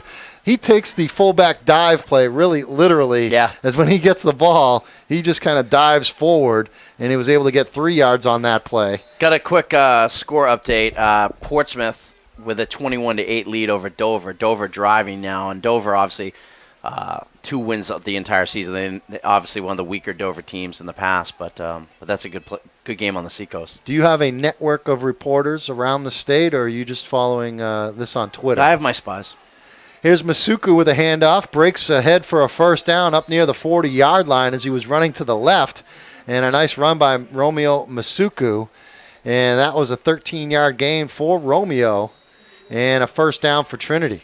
So 2 good coaches here, and you can see that they've looked at the first half and seen what works and what does not work, and that's why I think you see both teams moving the ball a lot easier here to start the second half. So ball spotted just a little bit shy of the 40-yard line. Stoppage in play here, as I don't know if there's an injury or whatever.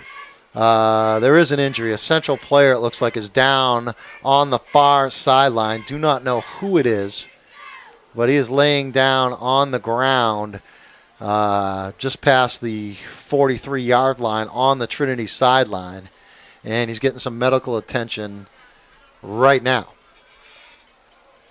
And it looks like he's getting up, and I think it's David Weekley. It is David Weekley, who looks like he's okay, though. Yep, he's jogging enough. Weekley, a defensive Rub some dirt back. on it. Yeah, he looks fine. He's fine, which we're happy to report. Another score, Sauhegan laying it on Merrimack, 35-0 now with 5:29 in the third. We talked about this on the radio show. We knew that was going to be a really angry Sauhegan team after losing to Goffstown coming into that one. The injury to Weekley, and I'm speculating here, but just looking at it, he was favoring his right hand as he was coming off the field. He's now sitting on the bench on the Central sideline, and I think it's a hand injury. So we'll see if David Weekley is going to be back in this ball game.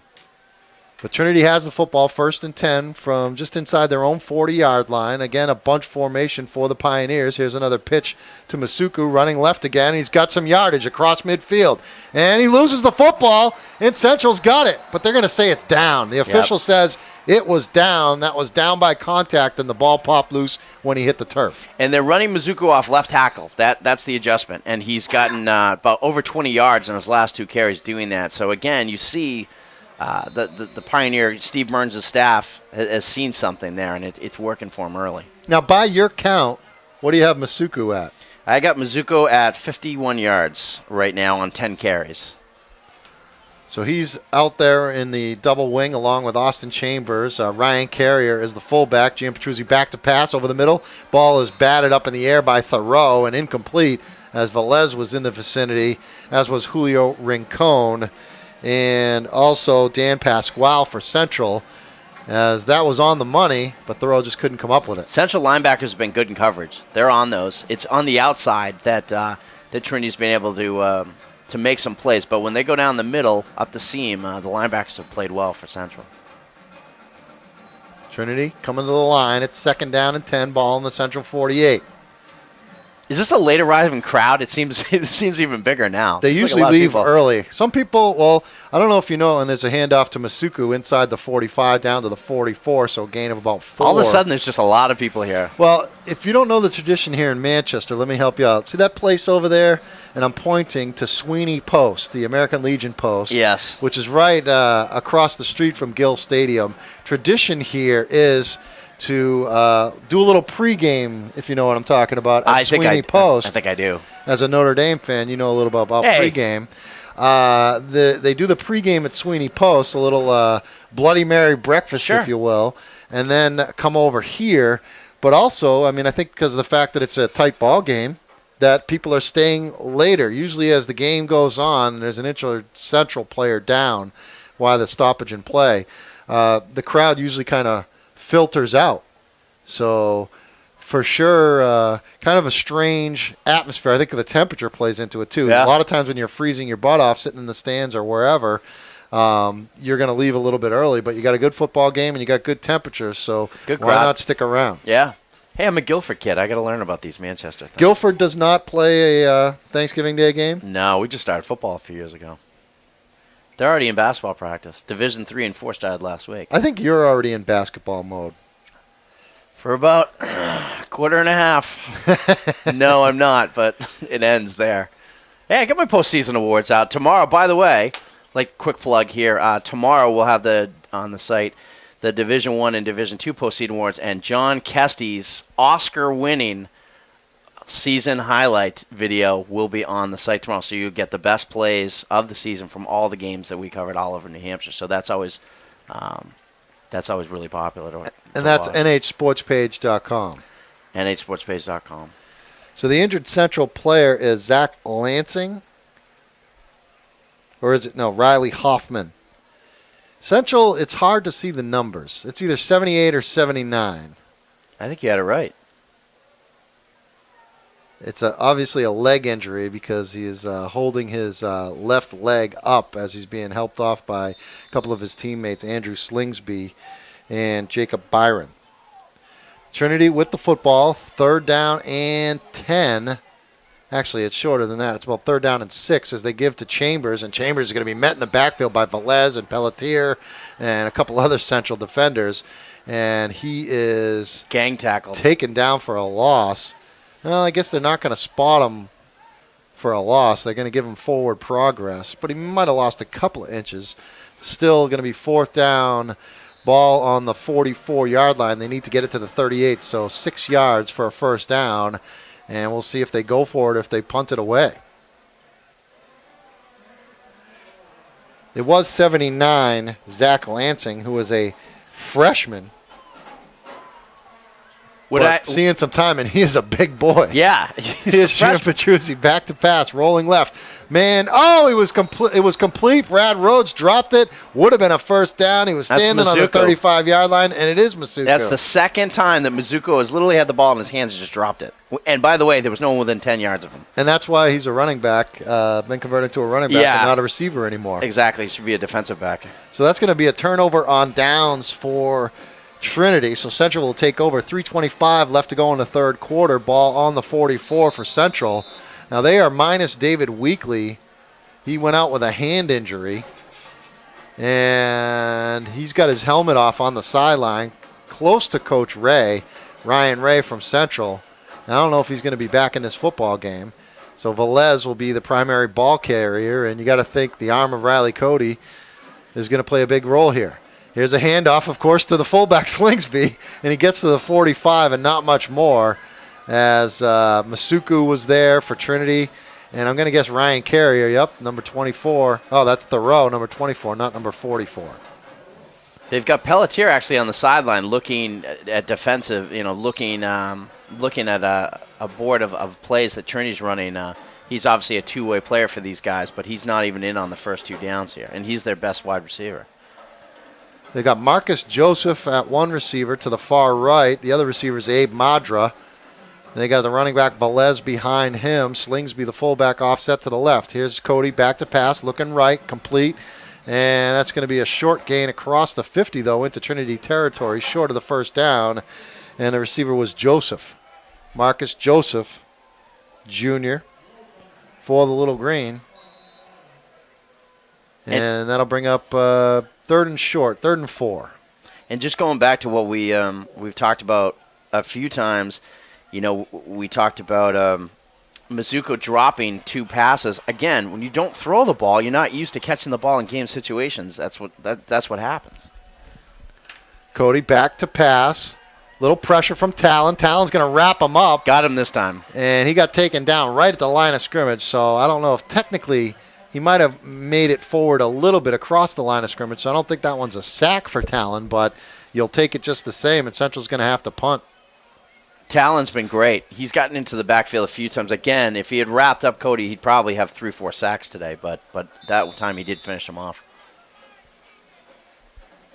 So the punter is Slingsby for Central as he is inside the 40-yard line. Back deep, a couple of players for Trinity inside the 15. It's Masuku and Austin Chambers. And it's a fake as Slingsy's going to take the snap, and he's going to run for the first down into territory of Trinity all the way down inside the 30 near the 25. And Trinity was not expecting that whatsoever. Nah, that could be a big play in this game, too, because I was just about to say both defenses, after giving up a touchdown, turned it over. Stopped both teams, but he had a wide open lane there, just sprinted for about 20-some-odd yards. Well, that's the benefit of having an athlete as a punter. Trinity has one, Carmen Gianpetruzzi, their quarterback, who is a tremendous athlete, the punter, and he can do things like that. And Slingsby, a fullback, who has carried the football quite a bit this year. He just kind of carried that one, and no one was even around him until he got about 25 yards. So the ball is on the 27 for Central, 1st and 10. Final minute and a half of the third quarter. Completed pass to Nick Vastrinas, and it's going to be short of the 20-yard line. So gain of about 6 on that play down to the 21. And Central's got second down and 4. Minute left to go here in the third quarter. He got met right away by Ryan Carrier, but Carrier didn't wrap him up, and he was able to get another 5 yards, additional 5 yards after. That's been a theme in this game, is wrapping guys up. So they spotted it actually just inside the 22. So it'll be second down and 5 for the Little Green.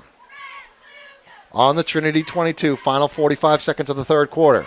Here's the snap to Cody, back to pass, 5-step drop, looking long towards the left side of the end zone, and it's picked off by Trinity. Austin Chambers running it back the other way. Chambers has it across the 30 to the 35. Still on his feet, up to the 39-yard line, and Austin Chambers took advantage of a Riley Cody pass that was underthrown, and it went right to him. Pelletier really didn't even have a chance at that one. No, that was just a bad throw. It came out of his hand wobbly, and Pelletier, got a little separation, but he couldn't even come back to the ball. Chambers had good coverage, not great coverage, but it was just a bad throw. So Trinity takes over. A drive that looks so promising for Central. Momentum. Ends in another Little Green turnover. That's their third turnover of the game. The first pick for Cody. They also lost 2 fumbles in the first half, and Trinity has it on the 39 with 28.2 seconds left to go, and a tie ball game, 14-all. If you're Trinity, you knew you were going to need to win the turnover battle, and they have, obviously, thus far. Here's a pitch to Masuku, running left. Masuku across the 40, across the 45, up to midfield, into the open. Masuku down the left sideline at the 30, the 20, the 15, the 10. He's taken down just shy of the 5-yard line as Pelletier saves a touchdown. Ball's going to be spotted on the 6. A big run for Romeo Masuku. Went over 50 yards on the carry, and the ball's first down and goal on the 6 with 16.6 seconds left. 55-yard run right there. Goes over 100 for the day. It was a tremendous run. He broke several tackles to get that one down there, and it was Pelletier that dragged him down at the end. Again, we talked about it earlier, Mizuku going left tackle. So that's going to be it here in the third quarter as the clock's going to run out after they reset the chains. We'll take the timeout. Trinity's going to have first and goal on the 6 when the fourth quarter starts. We'll take the timeout at the end of 3. 14-all, Trinity and Central, but Trinity knocking on the door. It is the Manchester Turkey Bowl, WGIR AM 610.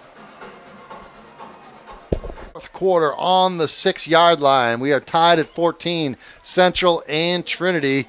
Trinity, the underdogs, trying to take control of this game once again. And here's another pitch, and that's not going to get much as they might have got a yard or 2. I don't even know who had the carry there. Masuku. Was it Masuku? Yep. And they're going to be spotted just inside the 5-yard line, so that'll bring up second and goal. Call it the 5-yard line as the ball is just inside the 5. So technically, I think they spot it as a 4-yard line situation, but nevertheless, Trinity's got second and goal from the inside the 5. And you know they're going to go for it, too. Oh, of course. So it's going to be 4 down territory. Yeah, there's no field goals, I don't think, coming up here. No.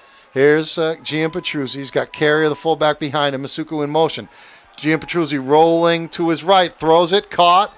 And it's going to be short of the goal line. Masuku caught one. 2-yard line. Unfortunately, he didn't get into the end zone. 2, maybe the 3. I think they spotted it on the 3. So not even a 2-yard gain for Romeo Masuku. So 3rd down and short for the Pioneers from the 3. And that's a tough play because Carmen is a lefty. He's rolling out to his right. He's throwing across his body with a guy in his face. I mean, he made a nice play, but, that's not a high percentage. That's not a scoring play right there. Here's Gian Petruzzi under center. And the handoff to Carrier up the middle, and he's going to be stonewalled at about the 1, maybe the 2. Carrier really didn't have much of an opening. Usually doesn't need much, but he did get forward for a yard, so it's going to be 4th down and goal from the 2. And you got to imagine that they're going for it here. I don't think we're going to see Justin Johnson, the kicker, come out and try a short field goal. Someone's coming in, but it's Brad Rhodes will come in, and Austin Chambers will go out for Trinity. So they're going for it here. 4th and goal from the 2. Big spot. Got to believe they're giving it to Carrier, unless they're going to play action again and throw. Here's Gian Petruzzi. Masuku in motion. Gian Petruzzi rolling to his left. He's going to try and get it, and he fumbled it in the end zone. Ball's loose. I think Central got it. And the officials haven't signaled yet. I thought Central had it.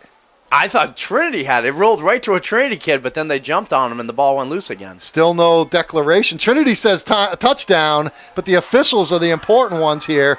Trinity says touchdown. They're cheering like it is a touchdown, and it is a touchdown. Somebody recovered it in the end zone for Trinity. We'll see who it is.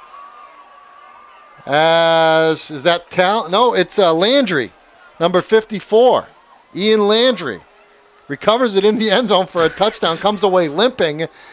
Not the way you drew it up, but you'll take a touchdown on a fumble recovery by one of your offensive linemen. And the reason that Carmen fumbled is he was trying to reach the ball out. It's 4th and goal, so he's trying to get the ball over the end zone. It wasn't that he wasn't protecting the football. It's just that he was trying to get the ball over the plane, and that's what happened. 20-14, 9:54 to go. Trinity trying to go up 7 here with the Justin Johnson point after kick. It is up, and it is good right down the middle and high and long. So it's 21-14 now. Central down 7 again. So far, this is a recurring pattern, Dave. Trinity goes up a touchdown. Central comes back to tie. Trinity goes up a touchdown. Central comes back a tie. Here's Trinity up a touchdown again. Can Central come back and tie again? Yeah, absolutely. And again, yes, Central's never led in this football game, which you'd be surprised to say with 10 minutes left. But yeah, Riley Cody has been tremendous throwing the football. I mean, I think that's just what they've got to do. They haven't had a lot of success running the ball against Trinity. Trinity, we talked about at the beginning of the game, line play was going to be huge. Trinity's held their own, without question. Top of the hour, noontime, as we're just a few minutes away from NFL Thanksgiving football coming up. The Lions and the Houston Texans should be a good game. Detroit always plays well at home on Thanksgiving Day, but they got a tough opponent in the Houston Texans coming in. Matthew Stafford up on murder charges for killing my fantasy football team. But we'll see how that. We'll just let the court system take care of that one. But we'll fire a what time are the Patriots on tonight? The Patriots playing at 8:30. Oh, we'll do a little legal ID for you here. You're listening to the coverage of the Manchester Turkey Bowl game on WGIR AM Manchester. Kick by Trinity is a low one, and it just line drive rolls, almost went out of bounds before a Central player picked it up and started to go forward. They might have been better off by letting it go out of bounds, and that would have been a penalty, and Central would have got the ball, I think, on the 40. Yeah, but it was rolling pretty slow, and if Trinity recovers, it's their ball. True. Very true. That's the expert analysis you hired me for, That's Pete. right. Let me do my job. All right. I'm good at my craft. This is my second career color commentating gig. What was your first career one? Justin McIsaac and I did the Bedford-Portsmouth Division II championship game. Last year? Yeah, it was a 40-point game. And that was a big-time blowout. We were telling knock-knock jokes by the fourth quarter. And this is a good one. We're going down to the wire. Central has it, 1st and 10 from their own 24. 9:51 left to go. They trail by 7, 21-14. Cody fakes the handoff, throws, caught by Vratsinis. And he loses the football. Trinity's got it. Brad Rhodes picked it up. He caught the ball inside the 30-yard line, tried to make a move, and then forgot to take the football with him. So another Central turnover, 3rd fumble of the game. They also have a Riley Cody pick. It is 4 turnovers, and Trinity in real good position to open this thing up by 2 scores. Yeah, I mean, this is kind of carryover from the season. Central did this a lot in big games. That's why they couldn't compete against. One of the reasons they couldn't compete against Exeter and Pinkerton. And don't forget, Trinity. I don't think we've talked about much. Trinity lost a heartbreaker in that championship game up at Plymouth. This is a great way for these kids to end the season on a high note and feel real good about themselves. So, make up for it a little bit. They got the ball just shy of the 27-yard line, the Central 27. They had just scored to go up 7. Now they're trying to add to it. Here's a pitch to Chambers, running inside the tackles, and he gets it down across the 25, not quite on the 24. I'm about to make your Thanksgiving. This is the nicest things I could do to you as a friend. I'm going to ask you a power poll question. Here we go. You ready? Go right ahead. Doesn't this help Plymouth? Why does it help Plymouth? Because I have they them beat at number 6. Okay, well, they beat Trinity twice. I mean, it just goes to show you how good Plymouth is. If Trinity, I'm not saying they're about to beat Central because we still got 9 minutes and 15 seconds to go, but if things hold on here, doesn't it just show you Plymouth could compete with anybody? That's I the think argument, Plymouth right? can, so you're asking the wrong guy. I agree with you. It took you a long time to put them in the top 10, Pete. It took me until they beat Trinity. I think that was late September when they made it into the top 10. Hand off to Carrier, rumbles forward, straight ahead to the 20-yard line, a little bit past it. That'll bring up second down and about 2, or third down and 2 for the Pioneers, as we are inside 8:45 left to go in this game. Pioneers with the football, up 7, 21-14 on Central. And the bad thing about when you're trailing a team like Trinity, they're just going to run the football. They're not going to pass it. They're going to run that clock all the way down, or as far as they can go here. They can take a good 3 minutes off the clock here. I think Plymouth is definitely a top 6 team. I have them in number 6 on my latest ballot. Other people I'm not moving don't. them up. Other people don't have them that I high. know that. A lot other people don't even think they belong in the top 10, and they do. That's kind of my point. Here's Gianpetruzzi, takes it on the keeper and got the first down and then some. He's down inside the 10-yard line. 11-yard run. As Gianpetruzzi caught them off guard. They were not expecting it. He snapped the ball, or they snapped it to him, and then he just rolled to his left and just kept on rolling because he had some real estate in open territory. Turnovers. Trinity really looks confident right now. They got a little hop in their step that some of the Central guys have their hands on their hips. I mean, this is what happens when you kill yourself with turnovers. So the ball's on the 9, first and goal from the 9, just inside 8 minutes left to play. Trinity looking for some breathing room here. Here's Gianpetruzzi with the pitch to Brad Rhodes up the middle. He is down close to the 6, maybe 7-yard line, as a short gain of about 2 for Brad Rhodes. I have Brad Rhodes 3 carries for 0 yards. When you're running Brad Rhodes through the tackles. I think you're trying to catch someone off guard by doing that. Yeah, he's a little guy. I mean, it's a Danny Woodhead situation. If he can find a seam, he's tough to find. So here comes Chambers back into the game with the play for the Pioneers, as big Colin Bouchard leads his offensive line mates to the line. And Gianpetruzzi under center with the snap. Fakes the handoff, looking to throw. Got a man in the corner of the end zone. Off the fingertips of Ryan Baldwin. And that's going to bring up third down and goal from the 7 for Trinity.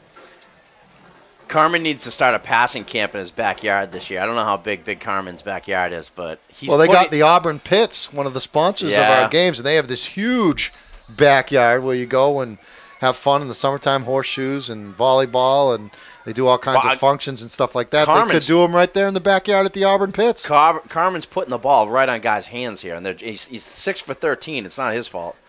Third down and goal from the 7 for Trinity. Carrier, the running back behind him. They pitch it to Masuku up the middle. Masuku still on his feet, driving to the goal line. He's in for the touchdown. Romeo Masuku took contact and kept on going, and Trinity's got themselves a 2-touchdown lead. It is 27-14, pending the extra point, and Trinity looking real good with 7:01 left to go in this football game. Mizuko's been the best running back on the field all day long. You've got him for 115 yards on 13 carries right now. That's a huge touchdown. He just bowled his way into that end zone. So here comes Justin Johnson on for another point after touchdown kick, trying to make it a 2-touchdown lead at 28-14 if he can convert here. And he missed it to the left. That's why they go for it inside the 5. So it is 27-14. As I said, 7:01 left to go in this football game. Central can score in a hurry. Yep. So they're not out of it yet. No. I mean, but they definitely need to score relatively quickly here. Oh yeah, absolutely. But listen, Cody's throwing the ball very well. He's been very accurate. They just got to take care of the football. They've fumbled it. I mean, that's been the problem, is holding on to the ball. But 7 minutes to go, they come down and score rather quickly, and then you turn around, you onside kick. Get right back in this thing. Central does not want to lose to Trinity by 2 touchdowns. No. Yeah, they're playing to the end here. Yeah. But Trinity, they're feeling it now. They've got some confidence. They got a little swagger. They got Central on the ropes. If they can make a big stop here, they could pretty much salt this game away because of the offense that they run. They just keep that clock moving, running the football, keep the chains moving. So Central, this is really a crucial possession right here for the Little Green. A couple other scores. Merrimack just scored. It's 41-14. Merrimack over Sauhegan right now. Coach Bellevue has called off the Dogs, I would say, in that one. They were up 41-0. Here's a little bouncer of a kickoff by Johnson. It's fielded by a Central up back, and he's rumbling forward trying to get to the 40, but he's going to be stopped. It was Gino Otero, who is one of the backup quarterbacks, a sophomore for Central. South 13-7 leader over North in the Pete Terrier Cup over in Nashua. So that's a low-scoring game. Yep. A lot of times that Nashua Turkey Bowl is a very high-scoring game. Well, South had, with Farkas and, some of the quarterbacks, some of the players they've had there. Armand McRae and some of the playmakers. Farrader and David Zacco. Paradis. So Velez is the running back deep behind Riley Cody, the quarterback. Andrew Slingsby is offset as a running back to the right. They're going to throw it to Velez, a little screen pass. He's got it across the 40, across the 45, and he is taken down by Brad Rhodes. Boy, Brad Rhodes been everywhere today. He's played well.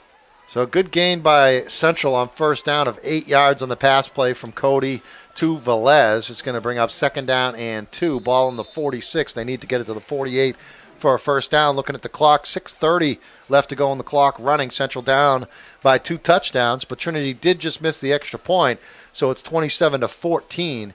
But Central needs 2 touchdowns, and they need to score on their conversions. Here's Cody, straight back to pass. Pressure from Bouchard, got away, flipped it ahead to Velez. Velez across the 50, still on his feet, getting down near the 45, but they're going to say he stepped out of bounds at the 47. Nice little Tony Romo-style underhand pass by Riley Cody as he got away from Big Colin Bouchard and saw Velez right there. Yeah, Tristan Thoreau with the tackle there dragged him out of bounds. You want to keep – that's another thing. You want to keep him in bounds here. 6 minutes to go. You want to let the clock keep running. So first down for Central on the Trinity 47. The clock is stopped at 6:09 left to play. Cody with split backs in the backfield, straight back to pass, going to roll to the right to avoid a little pressure. Now he's going to throw across the field, caught by Velez at the 45, inside the 40, down to the 36-yard line for Hector Velez. That's another Central first down. They will stop the clock with 5:56 left to go and set the chains. Central not hurrying up yet as they huddle up here. Now the clock is stopped, but now it's running again as they have reset those chains. Central needs to break the huddle quickly, and they do. Ball's on the 36 of Trinity. Receiver Joseph to the far left. Troy Pelletier to the far right. Bratsinas in the slot for Central. Velez in motion out of the backfield. Here's Cody looking to the right. Caught by Velez. Inside the 35, inside the 30, inside the 25, and he's down close to the 23-yard line as another Central first down as Hector Velez and Riley Cody have really gotten to know each other on this drive. Ball spotted on the 23. And he did get out of bounds on that play, I think. So the clock will remain stopped at 5:28 left to go. As Central sends in some substitutions as Rincon's going to come off right now. And here comes Cody back in with the play. He was stopped out of bounds, so the ball is spotted on the 23 of Trinity. Look for Pelletier on the outside. One of these plays. They like to isolate him. He's isolated on the left side. And Cody fakes the handoff to the running back, and they throw towards Pelletier, left corner of the end zone, catches it at the 3, steps into the end zone. No, they said he stepped out of bounds. They said he stepped out of bounds on the 3-yard line. Trinity defender was shaken up on the play. It looked like he twisted an ankle. I think that's Chambers. But Pelletier was open, caught it near the sideline, and then must have stepped out of bounds before he tiptoed into the end zone. What does Kirk Herbstreit have on me? What did I just say? Look at Troy Pelletier. What does he do? You called it. You called it. So that's going to set up 1st and goal from the 3. The clock stopped at 5:21. If Central can punch it in on this play, they're in pretty good shape. They're in very good shape. They could even kick the ball away and try and stop Trinity instead of going for a onside kick. With that catch, Pelletier goes over 100 yards on the day. Here's Cody. The snap under center, back to pass, throws it, and it's incomplete, looking for Rincon as Masuku was coming up to defend him. And that was one of the few times where Cody's just made a bad throw. And I think he saw his guy was about to get hammered if he put the ball right on. So he may have done that on purpose, but he's been really accurate today. And again, what they like to do is get Pelletier out on the outside, isolated. They had everything going to the left, faked, did a play action to the right, and over to the left, they had him wide open. 5:17 left to go. Central still down by 13, 27-14. They really need to punch it in here just to have a chance. The running back is Velez behind Cody. They've got a receiver, Joseph, to the left from 3 receivers to the right. Cody going to keep it himself, and he's into the end zone for the touchdown. Nice draw play by the quarterback with 5:13 left to go, so that makes it 27-20 pending the extra point. Does Central go for 2 here? Does it really matter? No, I think. I mean, they're down 7 right now. They're going to go for the extra point here. I don't think you chase the points, as they say. Because if you get the kick here by Ryan or Alex Kerrigan, if you get the kick here, you're down 6, and you just need a touchdown to tie. You don't need the point after on the next play. Here's the snap, and someone was offsides for Trinity. I think Ryan Carrier was a couple of steps into the backfield before the snap. And it is offsides on Trinity. He almost caught the snap. Now does this change your mind? I don't think so. It looks like you might even just decline it because it's only going to move you up. Yeah, they're declining the penalty, the offsides penalty, because you're just gaining 1.5 yards, which gives you a little bit less room to work with. So they're going to try it again here. Alex Kerrigan with the kick, and it is up, and it is good. And we got a 27-21 football game. 5:13 left to go. Didn't Roger Brown say 26-22 Central? So he's pretty darn close, although he's got the wrong team ahead. He picked Central. We won't point that out. Why don't you tweet it out there, Roger? So, what does Central do now? 5:13 left to go. They're down 6. They get a stop. Do. So you kick it away and try and make a stop? Oh, but your defense has not been good all year long. Well, you're going to rely on them now? They've stopped them enough time. I don't think you do an onside with 5 minutes to go. Give them, that good field position. So Trinity's got Brad Rhodes back deep and Chase Hughes, the freshman, younger brother of Josh Hughes, who graduated last year, was a big-time player for Trinity. Final score from the Seacoast, Portsmouth 27-14 over 2-10 Dover. Let us never, ever speak of Dover again as a top. I don't want to ever as a top 10 team. We can speak of Dover, just not as a top 10 2 and 10. So we know how ridiculous that whole thing was. Let's just all move on in our lives and forget it ever happened. Here comes the kickoff, and let's see what they do. And they're going to try the onside kick. Out of and bounds. Trinity's going to let it go out of bounds, so Trinity is going to get the football on the 40-yard line, as that's pretty much where the ball went out of bounds anyways. That didn't work. So it didn't work. I mean, do you think they were going for the onside kick? Because he kicked it a little hard for an onside kick. You're kicking off from the 40. You need to get it to the 50. It didn't look. It didn't look like they were going for it because they didn't have a number of guys over there chasing the ball. So Trinity's going to have it on the 39-yard line, their own 39. 5:13 left to go. So no time went off the clock at all, even after the kick. So I don't know if someone has to touch it first before the clock starts. Nevertheless, Central may have just gotten themselves a couple extra seconds to work with if they need it. Here's Trinity with that bunch formation all around the quarterback, Gian Petruzzi, under center. And the handoff goes to Masuku, and he is taken down for no gain. Dan Pasquale with that big green club on his right arm just clubbed down Romeo Masuku for no gain. Maybe a foot or so. So Central still has all 3 of their timeouts left, and they're not taking them yet.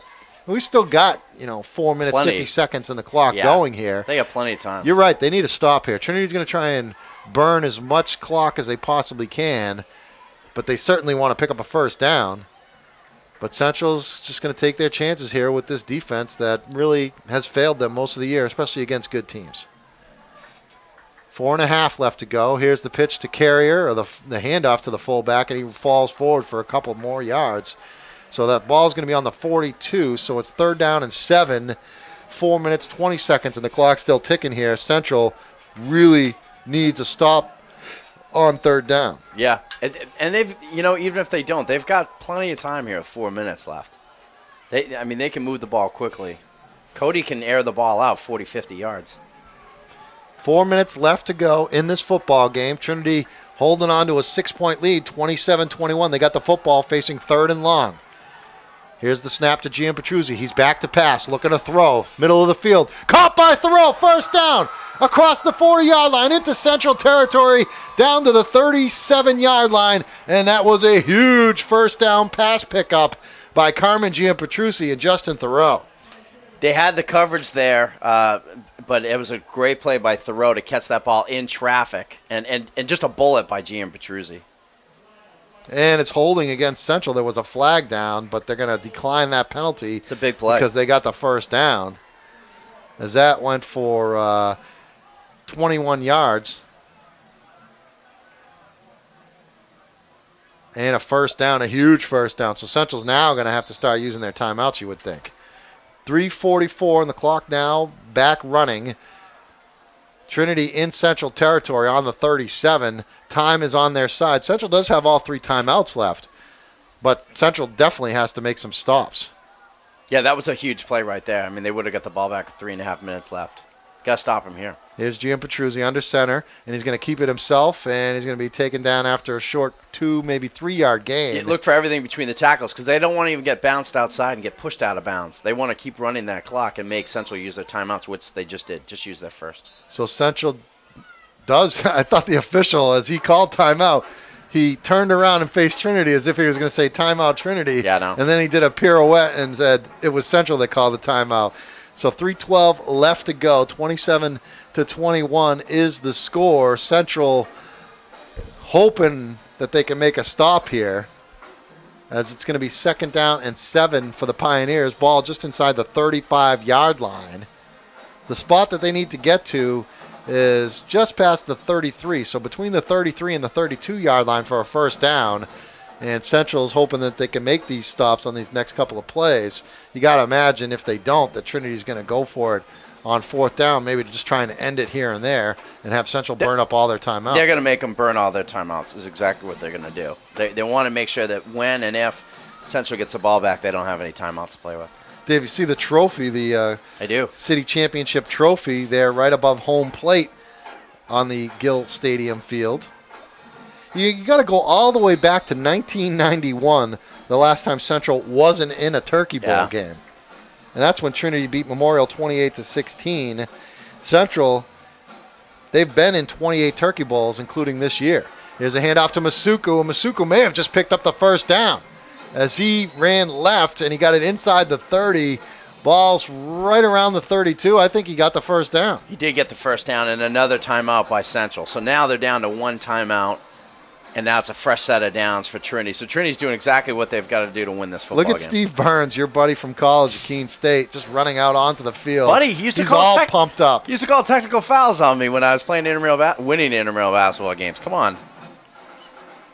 He's over talking to the officials. He knows he's got a first down. He's very excited as this final 3:04 left to go. But it looks like Trinity is going to win this football game, barring some kind of catastrophe with a fumble. It can happen. But you have to be very impressed with Trinity. Again, they had their hearts broken a few weeks ago. They've bounced back. They played hard.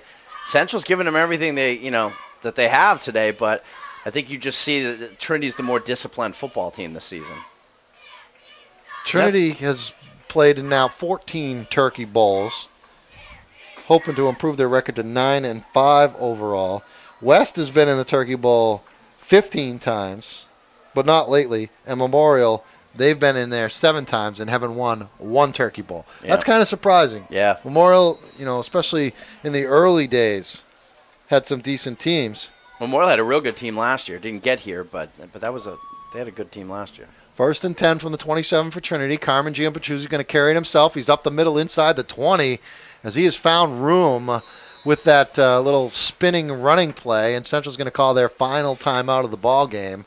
And with 2:56 left to go, they will not be able to stop the clock the rest of the way. I've got Mizuko for 124 yards on 15 carries. Carrier with 29 yards on 11. He's just been busting through the tackles. He's played well defensively too. Ryan Carey. He's had a nice game. The guys that you know, the names you know, and a lot of them are Players Lounge members on the site. The guys you know have all stepped up today. Thoreau, Tristan Thoreau, Ryan Carrier, Austin Chambers had some nice play. Carmen has played very well today, kicking the ball and obviously throwing the ball. And as we've mentioned a lot, Brad Rhodes played really well for these guys today. He's a junior. A lot of young guys on the team. Carmen's a junior. Yeah, they've got some freshmen, with some familiar names. I was talking with Coach Burns yesterday. Saiku Ba, who was great as a running back at the beginning of the year, a freshman, had a concussion, so hasn't played the rest of the way. They got a kid by the name of Griffin Lyons, who was the younger brother of Connor Lyons, who was a tremendous player for Trinity a few years back. I mentioned the freshman Chase Hughes. He's a freshman, younger brother of Josh Hughes. So they've got a couple of outstanding young players, including number 59 Keegan Williams, who had to start for John Gravelin, who broke his leg against Plymouth, the center. Keegan Williams got put in there as a guard on the offensive line, and he's played pretty well. First down for Trinity. So they ran another play while I was waxing poetic about the Trinity teams of future. But this one is pretty much in the bag. There's still 2 minutes, 35 seconds left to go on the clock ticking, and Trinity got first down and 10 on the Central 16, looking for more. Carmen Giampatruzzi with that bunch format. He hands it off to Ryan Carrier and running towards the 10-yard line, and he's stopped just shy of that 10-yard line. So a pickup of about 5 or so, maybe 6 for Ryan Carrier.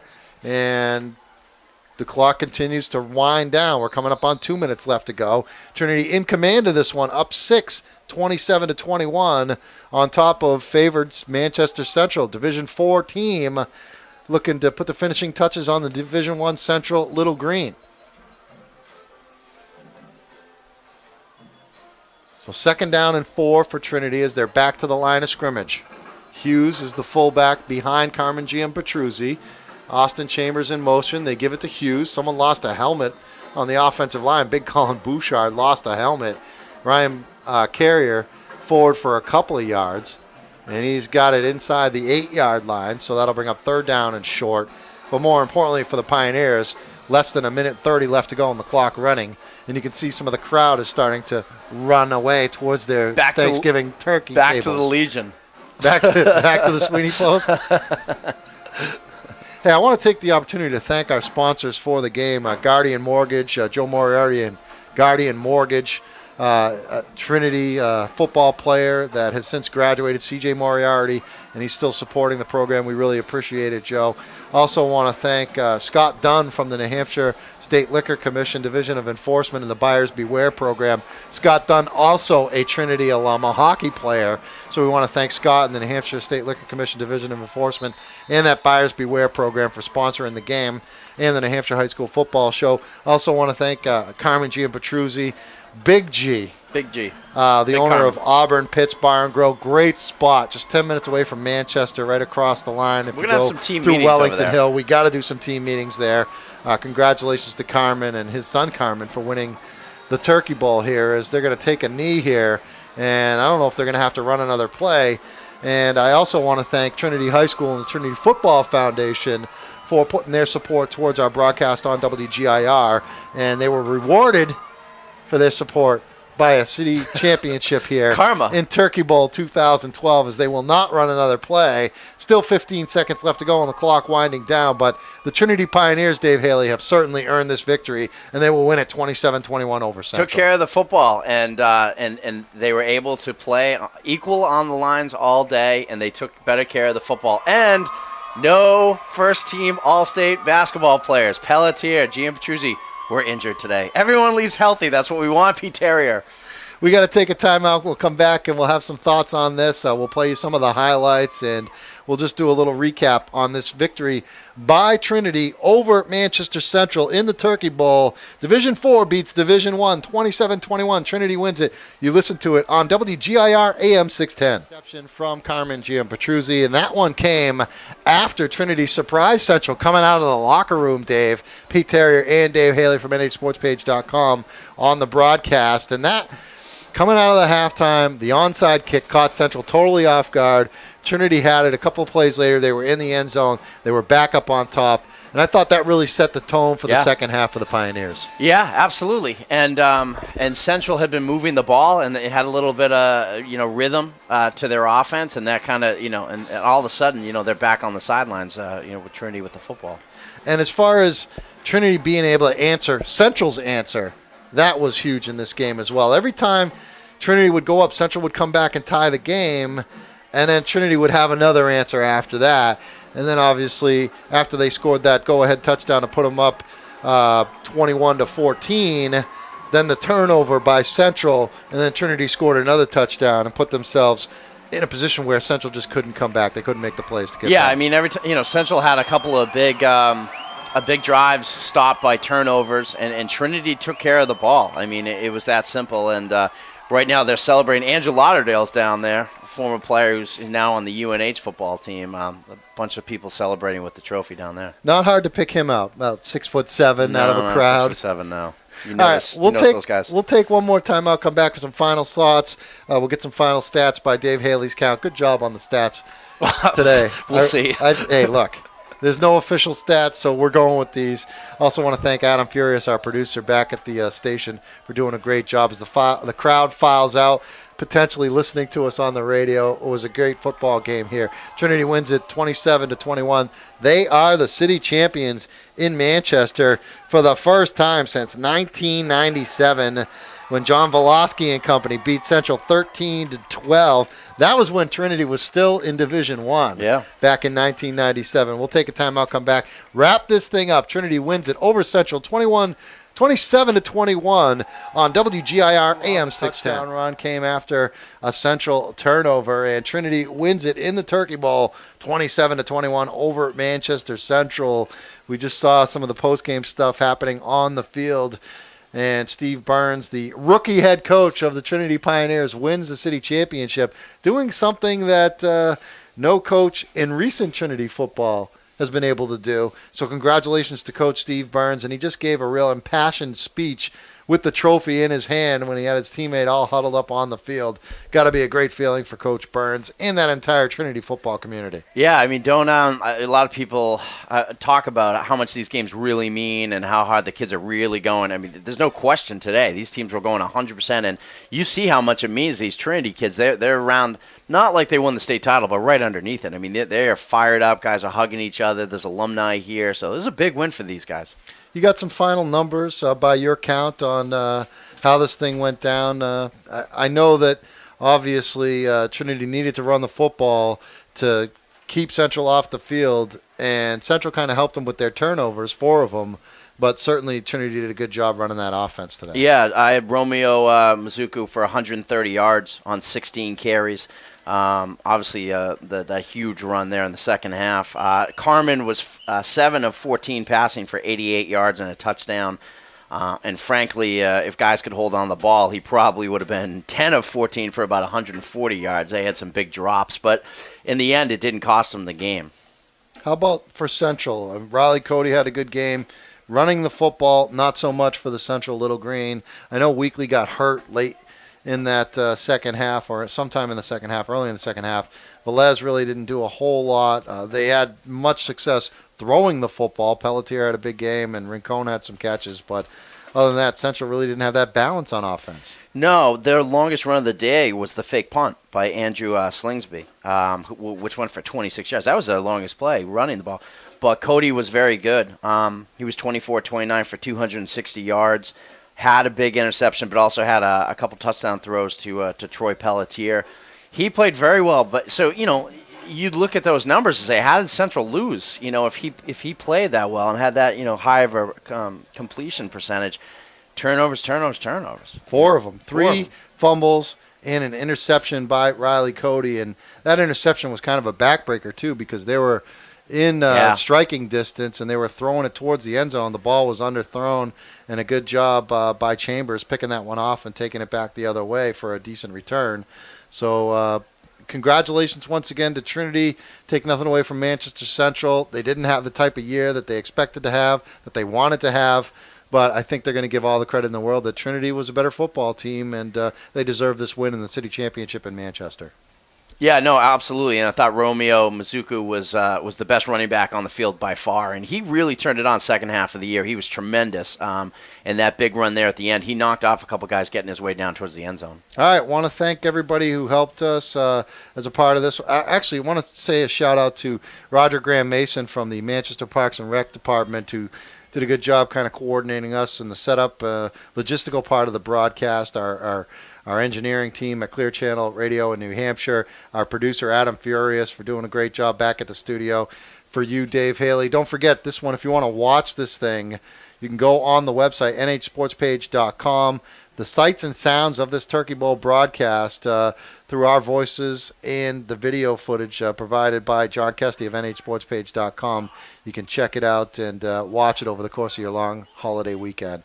Dave, happy Thanksgiving. Happy Thanksgiving Thanks so much to everybody I out hope there. Notre Dame wins on Saturday night. And I hope you know who Manti Te'o is now. Well, I'll have to do some research and figure that it won't one be out. hard. He's on the cover of Sports Illustrated. How about that? Once again, your final score, 27-21. Trinity wins it, beats Manchester Central in the Queen City Turkey Bowl. Division 4, the underdogs, they win. I don't want to say it's a Cinderella story, but it is a good win for a small program. Once again, your final score, 27-21. Trinity wins it over Central. I'm Pete Terrier. Have a good Thanksgiving, everybody.